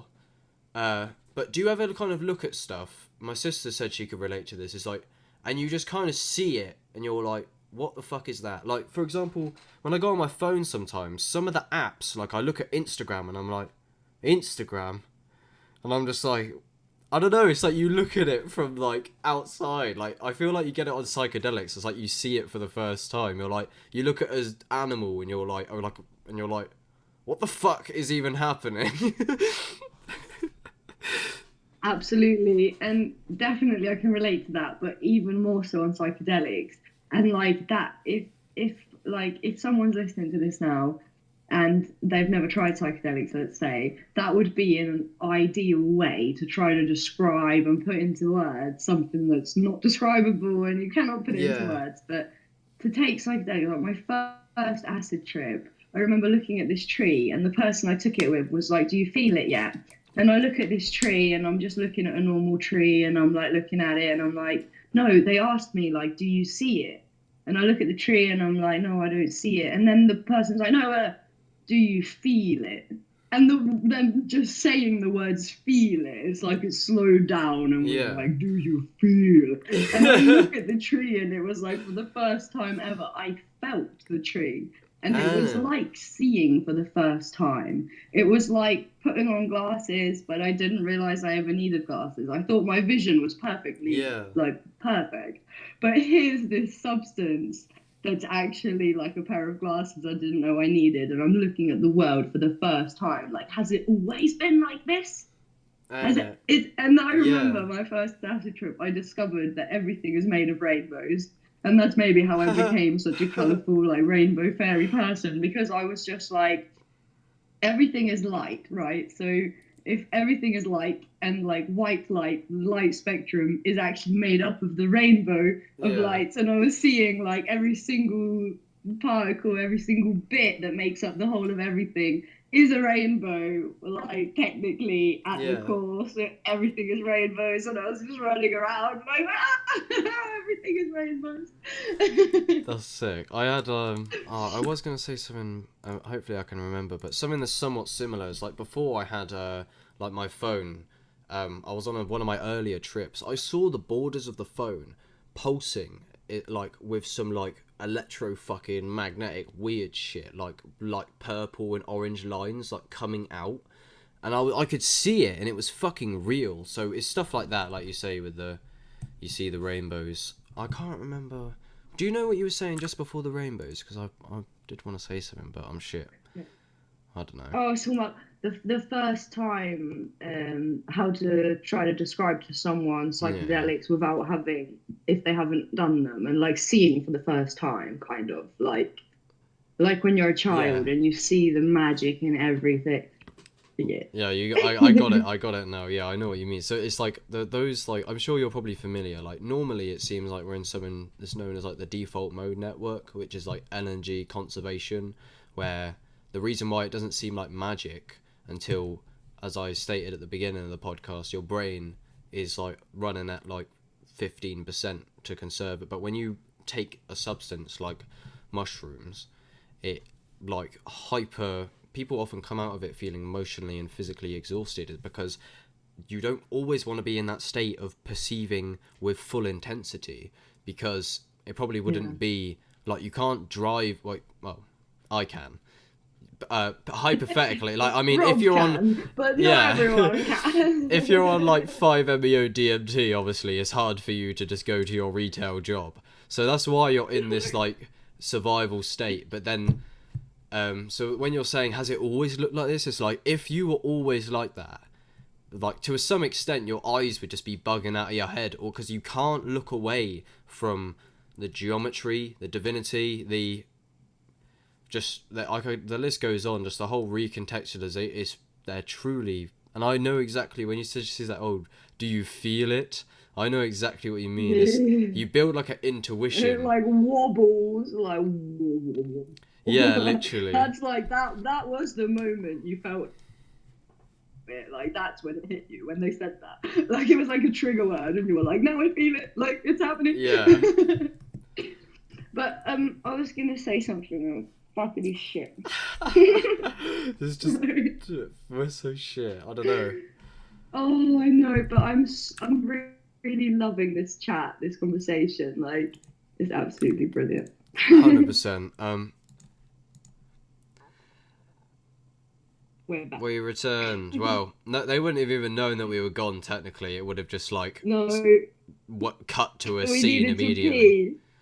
Yeah, I just paused synchronized. it. Yeah, seemed to be synchronizing a lot on like everything. We're like, yeah, I know exactly what you mean, and then we just needed to pee at the same time. But yeah, I just hit record on a whim. Yeah. I just thought that I'd pause and see if like needed a break or something. I needed a pee as well, but Perfect. We're back. Mr. Nature has provided Miss Sunshine with marijuana. What have you got in there? Just pure ganja? Hashish in this one. Hashish. Right? Hashish, yeah. It was ganja the first time round. Now it's hashish. Cool, we're really living it up here, aren't we? We're living the dream, like Traumatic likes to say. Yeah. Yeah. I'm definitely jealous, but I feel like I don't know if weed's the best because I never normally forget what I'm saying until I smoke before I like make a video. Weed is what makes me forget like my immediate past. So I would like to ask you what I asked Mr. Nature. For me, there was the transition from NPC or just normal people, basically. Like Rob said, he was just a gamer and he just done drugs like 90% of the population. And then I just play games. I didn't care about my health. I was just like everyone else, really, for the most part. No spirituality, no real intention or philosophy or nothing. It's just kind of like leaves blowing in the wind. And then at some point, like I awoke and there was a big transition, a lot of psychedelic use and listening to other ways and researching. And then there was a big transition where, for me especially, everyone thought like I'd lost the plot somewhat. They're like, you're crazy, you're taking drugs, so that's why you've lost your mind. You're hallucinating because you're hyperventilating, and hyperventilation is just guilty as charged again for no reason. And they're like, obviously you took drugs and now you're crazy, that's why. So like, did you ever have that transit where people were like, what the fuck are you on about, when you start talking about like 5D Earth and all this madness? How was that like for you? Yeah, I definitely remember being like your your basic white girl. I remember that whole like Starbucks drinking, like shitloads of makeup and curling my hair and straightening it and high heels and like trying to be somebody, trying to fit in and be cool and all that kind of stuff. And then I remember like meeting a hippie looking girl, and like she kind of inspired me to like, hang on a second, I can like look how I want. And at that time I didn't really understand that I was just trying to be like somebody without really actually being myself, just like going about and like trying to be like everybody else in this weird little fucking matrix. And then I started to think things like, oh, I could stop wearing a bra. Why do I even wear a bra? I don't have like fucking tits that I need one. Like it's just literally like this thing that girls do. And like slowly like, oh, I'm not going to shave my legs anymore. And like just these random things. Obviously that's just like from a girl perspective. But I remember the dreadlocks for me were a big thing because at first, like, I had friends with dreadlocks suddenly, and I was like, yeah, that's a cool hair thing, but I didn't want it. I was like, I like my hair, and the girls who, my friends, would be like, can I make you a dread? I would be like, no, I don't want dreads, leave me Yeah. alone. And then I met this one of our friends had like the most beautiful dreadlocks in the world. And I looked at his dreadlocks and was like, what, how come your dreadlocks are so like pretty? They're so beautiful. They're not like everybody else's, you know, there's something unique. Like, tell me the secret, bro. And then he tells me, like, this is natural dreads. Like, nobody made these for me, nothing with crochet needles. Like, it's called the neglect method. You just do nothing. You like stop washing your hair with fucking products and shampoo and shit. Stop brushing it, stop touching it, and nature will just make this happen. And I'm looking at this man, I'm looking at his beautiful dreads, and it's kind of not making sense. Like, you did nothing and now you look like a god. Like, Yeah. okay, bro. But I'm gonna take your word for it. And then I started to do that. I started to be like, okay, I'm just gonna stop washing my hair. Like, I'm gonna follow this guy's guidelines. And so many of my friends were like, Ola, you look disgusting. Please wash your hair. Please brush your hair. And like this look thing, you know, transitioning from like how you think you're supposed to look like every other Yeah. girl, and you're supposed to shave your armpits, and you're supposed to do this, and you're supposed to do that, and I'm suddenly saying fuck you to all these random like social standard things. Yeah. And I remember like obviously also like taking psychedelics and being all like changing. I remember my mum being like, it's just a phase, like you're going through this hippie phase, and like laughing at me like, how long will it last? Like, yeah, it's just a phase, it's just a phase. And like she's waiting for me to like change my mind Yeah, and that's what they wake do to up me. that I want to go to university and I Anna. want to do something important with my life, you know. And Yeah. then the more and more that I just was myself, and people started to see like, wait, she's not going to change, she really is completely bonkers, like she's fully lost the plot. Yeah. Okay, fine, we'll just accept that as that is. And I have friends like, I had friends like, I've lost people due to them thinking I'm crazy, or I took way too much acid now and I've just lost it, or Mr. Nature's brainwashed me. He's been feeding me so many psychedelics that I've just completely gone bananas. Yeah. And then there's people who message me and they're like, thank you so much for being you, Yeah. while everybody else is running around chasing their tail because you've inspired me. And it's like that one message is worth more than all these stupid opinions of people thinking that you're crazy or you're a drug addict or you've lost the plot. Like, yeah, you almost have to go through that and not care what people think. That's such a big part of it. Like, just living for you, being yourself to the fullest. Because if you run around trying to make other people happy, you've got one person that thinks this is what's best for you, while the other person, like maybe your mum thinks this, while your dad thinks the complete opposite. So either way, you're letting somebody down. So forget what everybody else is saying and focus on like yourself Yeah. and do what you want to do, but obviously without hurting others and stuff. And that kind of like gives other people permission to do the same. It's Yeah. like people can feel like, Yeah. oh, okay, I can just be myself, you know, I don't need to pretend to be anybody else. Yeah, I know exactly, because Terence McKenna says very often, culture is not your friend. And then now what I respect within you and I recognise is that what really you done is you had your own intuition of like breaking social norms. Basically, what happened to you is what happened to me. Is like you start discovering your own truths and your own authentic way of being with no cultural conditioning, especially as psychedelics just decondition people. But and then like I wish my parents would be like inspired and be like, yeah, because I think what we're here to do is all discover our own truths and our own authentic self, and then we can like, that's how it's meant to be. You're not meant to be like put into categories. You're meant to monetize and like live, well, not necessarily monetize, but you know, live from your passions, discover who you are, find your own truths that aren't culturally conditioned. But then what me and you both got are parents that are basically saying it's a phase, you'll get over who you are. Like that, like they're decently accepting of it, I guess, over time, but it's just like they assume that you've just like gone down a rabbit hole and that it's not actually like, because I pick up things, obsessions, drop them, and then but this one's stuck, and my parents are now waiting for me, the same as they waiting for me to just move on to fucking a new video game when it's just so much deep. It's not just another thing, it's like the thing itself.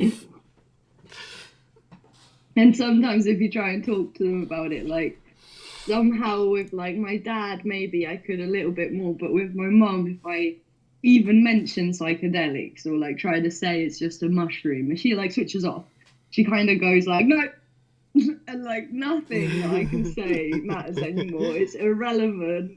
I've said the trigger word and it's too late now. Like, or if I try and talk about God, then she starts being like, no, I don't care. But if I catch her at the right moment and she's really listening, then it's almost like, oh my God, I'm like so careful about what words come out of my mouth because like she's actually paying attention right now. This could make a big impact. Her soul is listening to me. When what you just said there, just like I've reminded me of like when your mum like basically shuts down over that. And like, to be fair, my parents, it doesn't matter what I say, what evidence I bring, what testimonials, anything. She goes, but it's drugs. And so Terence McKenna, he said, I don't remember, it was a quote that he was referencing. He's basically said, LSD is a psychoactive compound that occasionally causes psychotic behavior in those who have not taken it. And he's like, it basically, his parents are like, he said, my parents would go mad just by mentioning LSD. They never would have taken it. It's like people hear about like psychedelics, and the way he puts it is like, people sense that their mind is quite like fragile and they don't really want to go within and just question shit from the ground up, and it's probably somewhat like a defense mechanism in like just naturally like don't go there because you'll lose your, and you do lose your mind. Like you, like it's not you just, oh, people think I'm crazy. It's that you are crazy and you know it, but that's fine, and that's what you have to embody it in order to not feel insecure. You have to go, yes, I'm crazy, but so are you, and everyone just pretends they're not, and that's why. You know what I mean?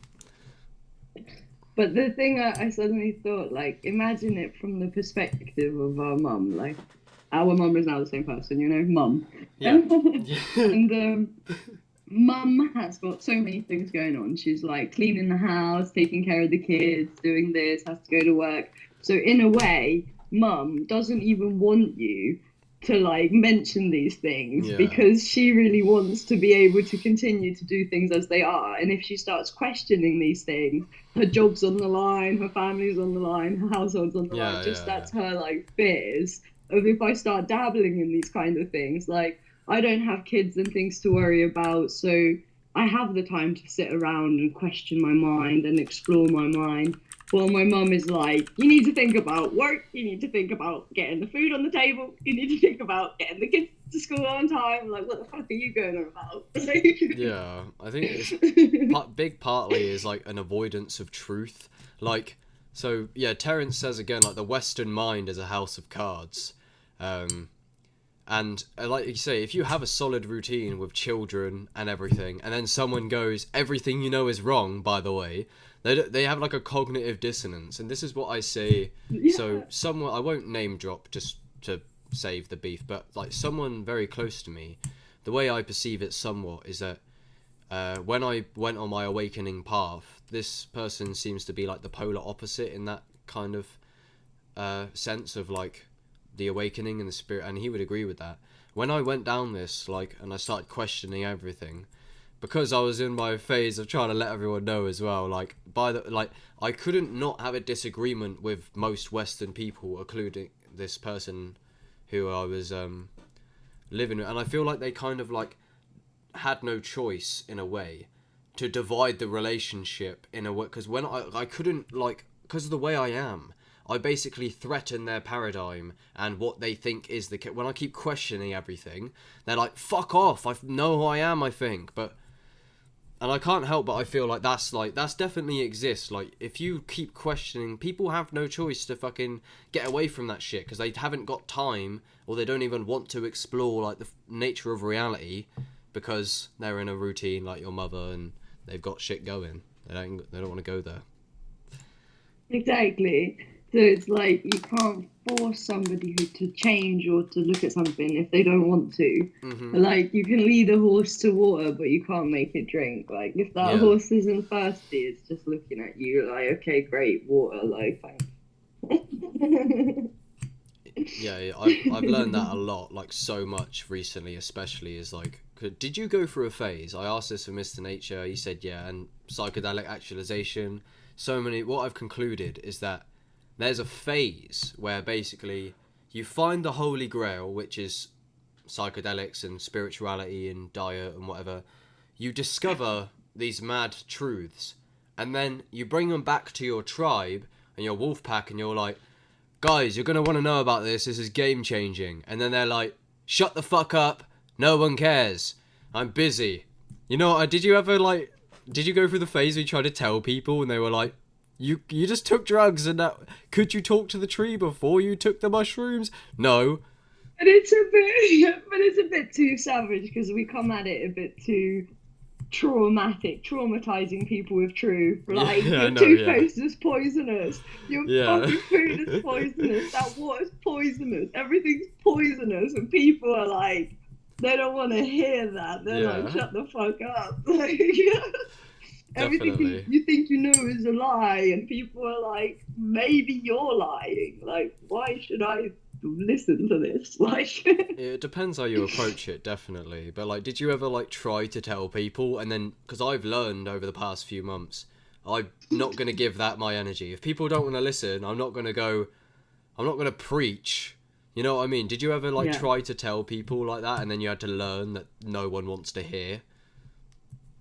Yeah, it's almost, yeah, absolutely. It's almost better to just be it. Like, this is the thing. If you feel like at peace and you sit at your mum's house and you're just sitting at peace and just smiling and just existing, like, you're just happy, Yeah. then your mum might be like, what are you on?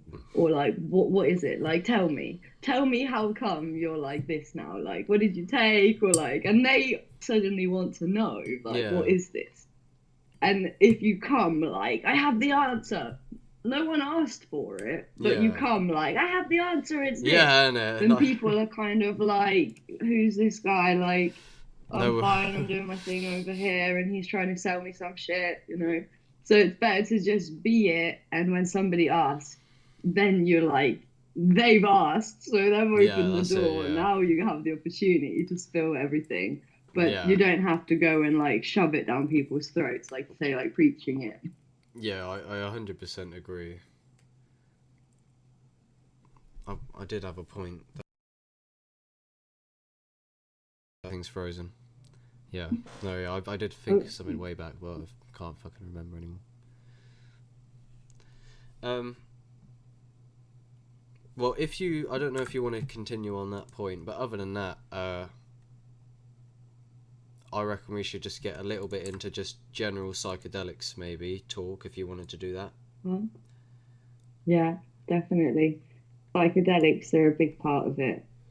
If it wasn't for psychedelics, like I kind of remember like being introduced to truth on YouTube, like spirit science or whatever have you, that's like, hello, you're not just a human being, you're a multi-dimensional spirit inside of a human body, like all this kind of things. Yeah. You can hear it as knowledge and like take it into your brain and try to digest it and maybe need to sleep on it and like start getting all a bit like existential crisis, you know, cognitive dissonance. But then if you are to combine that kind of experience with a psychedelic experience where you experience it firsthand, you see it, or like either or, you know, you can learn about it and that's cool and that's one thing, but to actually live something, to like go into the book instead of just read a book is a whole other thing. To live it, then you cannot. That's why we run to our families and our tribe like, this is a game changer, because you experienced something that felt like it changed you in a way for the Yeah. better. So then you're like, everyone needs to try this. Can we just give everyone mushrooms and please? Yeah, 100%. Yeah, it's like you don't have a like because my friend came down from a like a 4.2 gram trip. I was with him, and he had like a full non-dual breakthrough.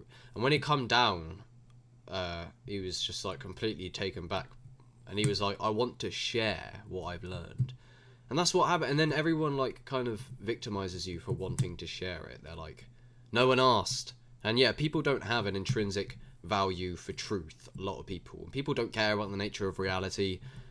People aren't concerned about the true nature of self, or in like they just think it's like, who cares? I just want to actually enjoy my life, you know, like. But yeah, it's like you want the reason why we try to tell people is because it was so game changing to us, especially when we initially had, like you say, you've had a few, and then you have that one trip that expands your whole idea of what these things are capable of, and then because it like heals you from the inside out, you're like, guys, I have like liberation physically here. This is the fuel for awakening. You can have some too. Yeah, it's like how Terence says it's like it's one long talk away from ordinary human being to meet infinite multiplicity alien fucking entities, like, and it's been here the whole time. Yeah.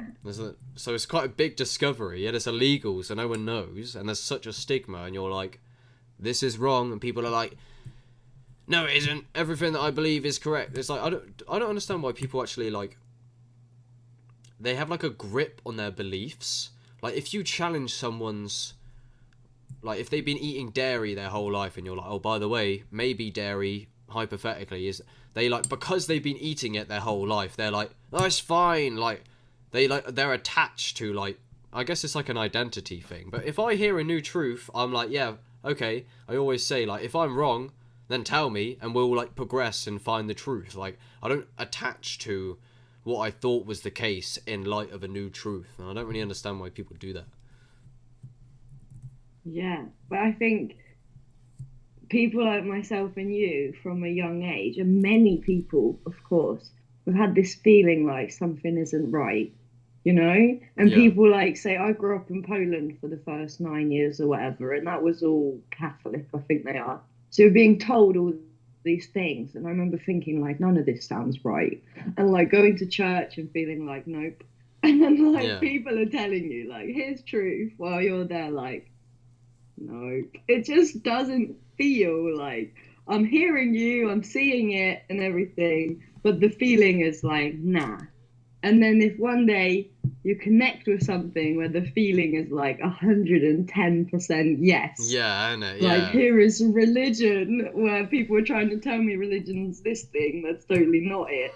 Like, yeah, but if you take a magic mushroom, you have like true religion, like first-hand experience, and anyone can experience it. yeah, So we're like, but your friend, like you were saying, the four and a bit grams of mushrooms, and afterwards, how he was like, I want to share my experience. That's the kind of window of opportunity to be like, right, I'm going to make a YouTube channel, yeah, even if it's just this one video where I share this one experience because I've got to get it out there. And then it's not like you're telling your mum or that guy or this person, like you're just putting it out there for whoever's looking for it or wants to listen. yeah, And I 100%, love yeah, being on YouTube somehow, and I feel like I'm always sharing that with people who I feel like you're a character, like you could yeah, be on YouTube. And I love supporting other people's channels also. Like my friend recently made a channel, and I've been like sharing her channel everywhere and being like, yo, you should all check this out. Like yeah. when I'm discovering you, like literally yesterday, I think through Rob and whatever, I was feeling like, yep, this guy, gotta do everything I can in all the different social medias for people to like find this. I do that loads as well. Like a lot of people don't seem to like do that, or they just don't think about it. But I do it a lot because I know how good it feels. Like when I see like a small artist on the rise, like a conscious rapper who like nowhere, I share. I don't know who he. I don't owe him anything. I'm just like, check him out, leave a comment or whatever the fuck, and that's what you done to me. And I like it means more than you can imagine, especially as a small channel. When I see you posting the stuff, I'm like, because I've put so much into this, and getting new eyes and that, you know how valuable, and that's why you do it, and I respect that, and I do that as well. Yeah, and like being in a position of now 14,000 subscribers, it's like mind blowing when I try and Yeah, think what the about fuck? that number of That's a lot. people. And if even like 100 or 1,000 people see something I post, and I have a friend with like 60 subscribers or 200 subscribers, like, and I could help them just that little bit, I'm like, I want to help everyone who I think is worthy of helping. Like, Yeah. Well, the amazing thing is, like, why I love these podcasts as well, is it's not only, like, your growth to me is my growth, because we're on the same mission, and when you meet, like, a tribe of people who are on the same mission, it's so good, because you're all, like, manifesting, we all have, like, somewhat the same vision of, like, eco-villages, bringing about the psychedelic revolution, the great awakening, and fucking just help, and then when you get on that with people, it's so good, like, I promote Mr. Traumatic and like say this actualized.org guy and that only because like we're on like the same path and I found them to be so valuable that I talk about them a lot because I feel like I owe it to them and because it's just so good that I'm like, yeah, so the reason you promote stuff is just because like I say, your growth is my growth. And what I was saying originally is this bringing together of me, you, all the people I'm doing the interviews with. Now you're on the same channel with loads of other psychedelic interviews and more to come. So it kind of like adds like a thread and connects us. And when I originally like set out on my channel, I said on my very first video, I want to create nothing from something and I want to build and like connect the dots of a spiritual community. And that's exactly what I'm doing. And that's why I'm so happy for you to be here and why I'm reaching out to loads of other small people of the same nature is because we all share ideas and there's so much growth and people love it. And yeah, there's not much spiritual podcast either, so I'm gonna fucking take over.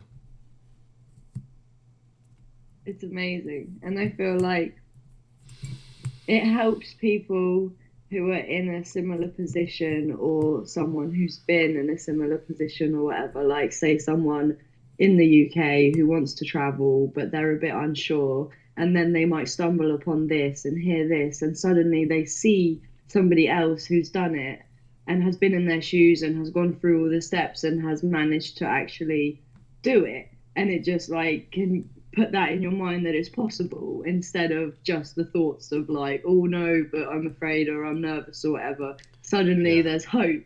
And like that hope, that faith, that trust, that's like one word almost, like just having that. Like you have this vision and you're doing it and we're doing it, you know? Yeah, and then it's about like you say, proving that it's magic. That's like basically my thing as well. I wanted to show that this is not all there is, and I want to go out on vlogs and adventures with you guys and whoever. And like when you actually show people what you can do from the ground up, like this is why you guys are so inspiring. It's like I say, you're just living for free in like in literal heaven in the garden on psychedelics and shit. And I'm just like, what the fuck?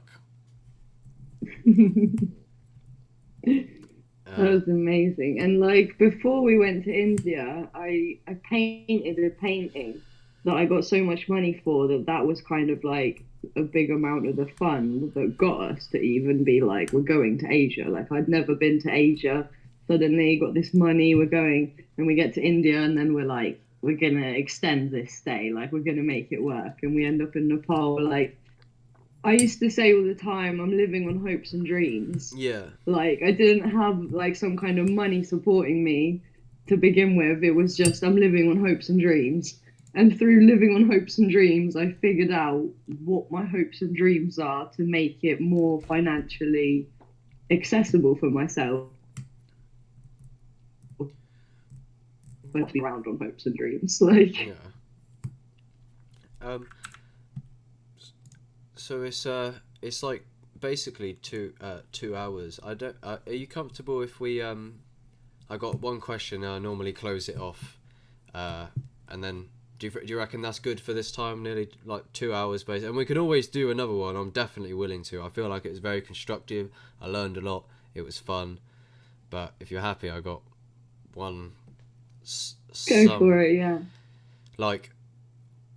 So if you could like summarize your whole shebang. Basically, if you had like one message that the world was gonna hear, say like you was just about to die, and like this is your last chance, your final thing you can say before you die, what would that be? Like, can you sum up your message? What you've learned in a sentence or a few sentences or a few words, anything? While you were asking the question, there were so many like thoughts and ideas running through my head of like, oh, say this, say that. Yeah. To summarize it all in one, that's a brilliant question. I'm sure I can, you know. I think just be yourself to the fullest. And technically, that's just the word beautiful. Be you till full. And Oh by yeah. that, I mean, like, take full advantage in all moments of life. Like, just take it to the fullest, but be you till full. And don't let yourself, like you said it, like, if you're laying there on your deathbed and you have one thing to say, like, you don't want to have regrets, you know, you don't want to be laying there wishing you had lived life more and been more true to yourself. Like, you want to lay there like, I was really truly me, I experienced this incarnation that is me to the fullest. Hallelujah, I'm ready to go to the next. Like, you want to be dying in a sense of like, okay, I did it all and I did it to the best of my ability, being me. Yay! I couldn't agree more. Yeah, you don't want to like Be you till full. That's a good one. It's like you don't want to have regrets anyway, regardless of how it goes. But I know what you mean. It's like you don't want to be on your deathbed wishing you hadn't have mediated your authentic self. Like what we were saying earlier, people have so much potential, but they like limit that because of cultural stigma, conditioning, and social anxiety. They're scared to be their authentic self, and society. Which is just belief and thoughts, isn't it? Yeah, literally. It's believing a thought that says I can't do it, or I'm not good enough, or the person who hasn't done it is the person who's decided like, oh, okay, I can't, you know? Obviously, in some circumstances, like the moment will come. But when that moment comes, you got to do it. Because when you don't, that's when you regret, isn't it? Yeah, I know. It's like Eminem's song, you only got one shot, do not miss your chance to blow, this opportunity comes once in a lifetime. But yeah, I couldn't what was I yeah, it's like when I was saying this with Mr. Nature as well, he basically said somewhat of the same thing, I think, and it's like when you live from a place of self-love, self-respect, honesty, and just being authentically you outwards, it's like, is it not in a sense freedom?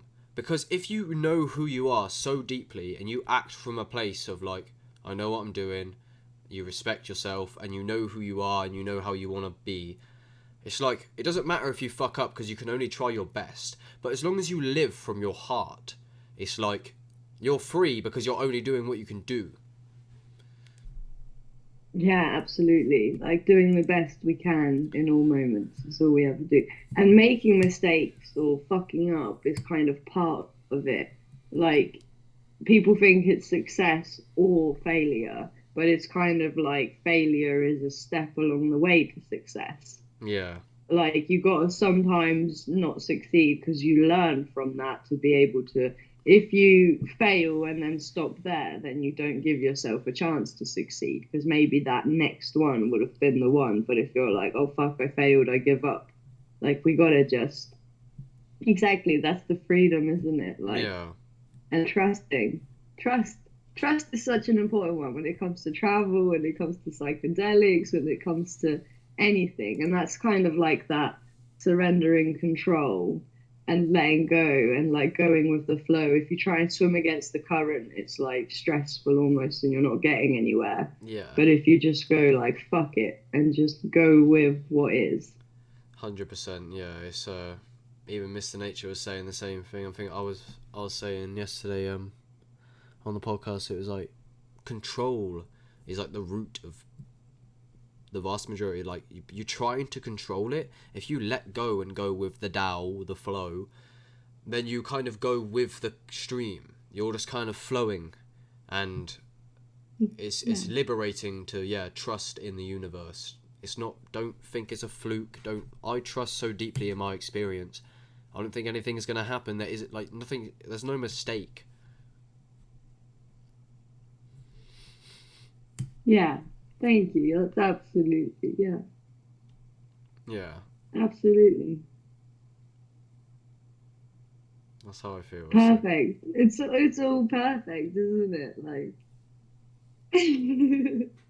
Yeah, that's all the importance of just understanding your existential nature is just like the idea that you're just a bag of meat that just got consciousness on a rock that's just hurling in a random direction through space. It's like I believe in the divinity is like it's playing out exactly how God or me as God planned. Also, it's like a real life fairy tale, you know, and then you forget you're dreaming, so there's actual real stakes. Sometimes we just take life too seriously, I think. It's so much more fun when you see like you're playing, even when you're at work, instead of I'm working, if you think I'm playing. Like playing like you were in a play or a movie or on stage in the theatre, and like a kid plays, just having fun. And like... I know. Because you are really. My intro, I go Wagwan gamers, and then I realised like after I made that, like it's actually like genius because we are gamers. We like play the role of the retail dickhead, the hippie barefoot, and like that's what it is. That's why you said earlier you see it as like some big game fantasy world, and that's what I feel as well. I'm getting like my cheeks are aching from smiling. Yeah. That's a good sign. But you're definitely right. It's just for me, I got liberated when I was like, why do I take everything so seriously? And then for like 3 days after that, I was just so peaceful because it's like Alan Watts says it's like sincere, like when you play a song on a piano or something, like you're sincere, but you're not serious. And life is like a dance, like a musical flow. Definitely. So let's play more. That's trust and play. 100%. That's why play leaves so many people's lives. It's quite like people just forget about it and just start going to work and that. It's like, why does no one like kick a ball around anymore? But, yeah. Never grow up. We never grow up. Yeah, growing up is just I swear it's like my friend Key Parks, who's very spiritual as well. He's got a channel. He put a video called "The Trap of Growing Up." It's like you don't really need like the idea that the innocence leaves as you grow is not it's not really the case, and like it is a trap of growing up. You just adapt responsibilities and becoming integrated into a culture of like growing up is not the same everywhere. It's just like an idea that you have to transition into a category and a cog in a machine. I was starting to read a book by Osho. It was only a small book about innocence, like returning to that state of innocence, that childlike innocence. And it kind of spoke about how like every single person, like all of us are born with that innocence as a child, like childlike innocence. And then as you grow up, like become indoctrinated or programmed or however you want to put it, every single person goes through these two stages, like the innocence and then like coming out with the innocence. And then there's a third stage that not everyone really goes into. This is just, Osho's words written down into a book. And like we are of that path of like returning to innocence. And every single person could be, but so many people are just maybe perhaps not aware that that's even a choice, that they could return to what it was like when you were a kid. When, like you were saying, like everything is like you're looking at it for the first time and it's so magical, and you could just stare at it and you're like, what actually is this? Yeah, literally, that's how it is when you're a kid. It's like neuroplasticity partly, but oh fuck. Damn it! I definitely wanted to. Yeah. So it's like, yeah. So this is how me and you like resonate on this part thing as well. Is because like I think that I didn't read Osho's book, or I thought that just myself, and that's why you started questioning norms and becoming your own truth. Is because we just spontaneously think like, well, where does the innocence stop? Like, why is it when you grow up that you pass like a threshold, unless you have like some crazy disability where everyone grants you your innocence? You know what I mean? And then like if you're like an average human, they're like, oh, you're not innocent because you know what you're doing. You know you should behave. But then to me, there's no point where that innocence goes. It doesn't seem like it with a lot of people, but like the innocence is still there fundamentally at the center of all of it. Like no one asked to be here, and then with innocence is forgiveness, and then it just brings about goodness. Absolutely. And I think Mr. Nature, Rob, Mr. Nature, I think he said this in the interview yesterday about Ram Dass's guru, Ramana Maharshi, I think it is, that always was just saying to love everyone. Oh, sorry, wrong one. He's right here. Neem Karol Babaji. That was Neem Karol Babaji was saying, love everyone and tell the truth. And then Ram Dass, while he was still on the path, was getting frustrated because he was thinking, my truth is that I hate everyone. And that's like the ego consciousness. But the true you, the true every single one of us, loves everyone because we're all the same thing and tells the truth just naturally. It's just our natural way of being, like loving and compassionate, innocence, kindness. Everything's a miracle and amazing and magical. But it's just the kind of layer in front that we captured along the way that we identify with that then goes, no, my truth is I hate everyone and life sucks. Yeah, and then it's like letting go of the mask is all that needs to happen, and then you're in pure bliss. That's what Mr. Nature was saying yesterday. It's like awakening and everything. It's just like forgetting all these ideologies and thoughts that you've been identified with. And that's why we said psychedelics just put you on your ass in the present moment. You think you know who you are, and I 100%. Like a slap around the face, like a loving slap around the face. Like take a look at yourself, and you're forced to. Like it's crazy how it comes. It's like full blast. You just confront your life. But right, what are we saying? Are you? I reckon I'm happy to wrap it up. It's been like 2 hours and 10 minutes, and I've had a very good time. Perfect. Is there anything that you want to like? It goes quick, doesn't it? Go quick, like. Yeah, this is a very good one. I'm definitely happy that we done this. I can tell. I've been following it, trying to be more sharp, and I was like, yeah, I think this is going good. I think we hit good points. But yeah, if you're happy to wrap it up, is there anything else you want to say, just as a final message for this one? Let's just send out some love to everybody and thank them for listening. If you made it this far, you're a true legend, and you should comment something below to say, like, I watched till the end. Ooh. And definitely subscribe to this channel, subscribe to my channel if you haven't, and Mr. Nature. And just peace and love to everybody. A last little thank you and goodbye kind of message. Excellent. Can't argue with that. All right. Thank you so much. Thank you for having me. And thank you for doing this, and keep doing it. Yes. Thank you for coming on. Jara Stafara. Thank you very much. Thank you, everybody. Miss Sunshine said it all. That's it. Links in the description. And I'll add all the sources that we were referencing to and everything. But that's it. Make sure to subscribe to everyone. You know the crack. Thank you, gamers. All right, we'll do another one eventually.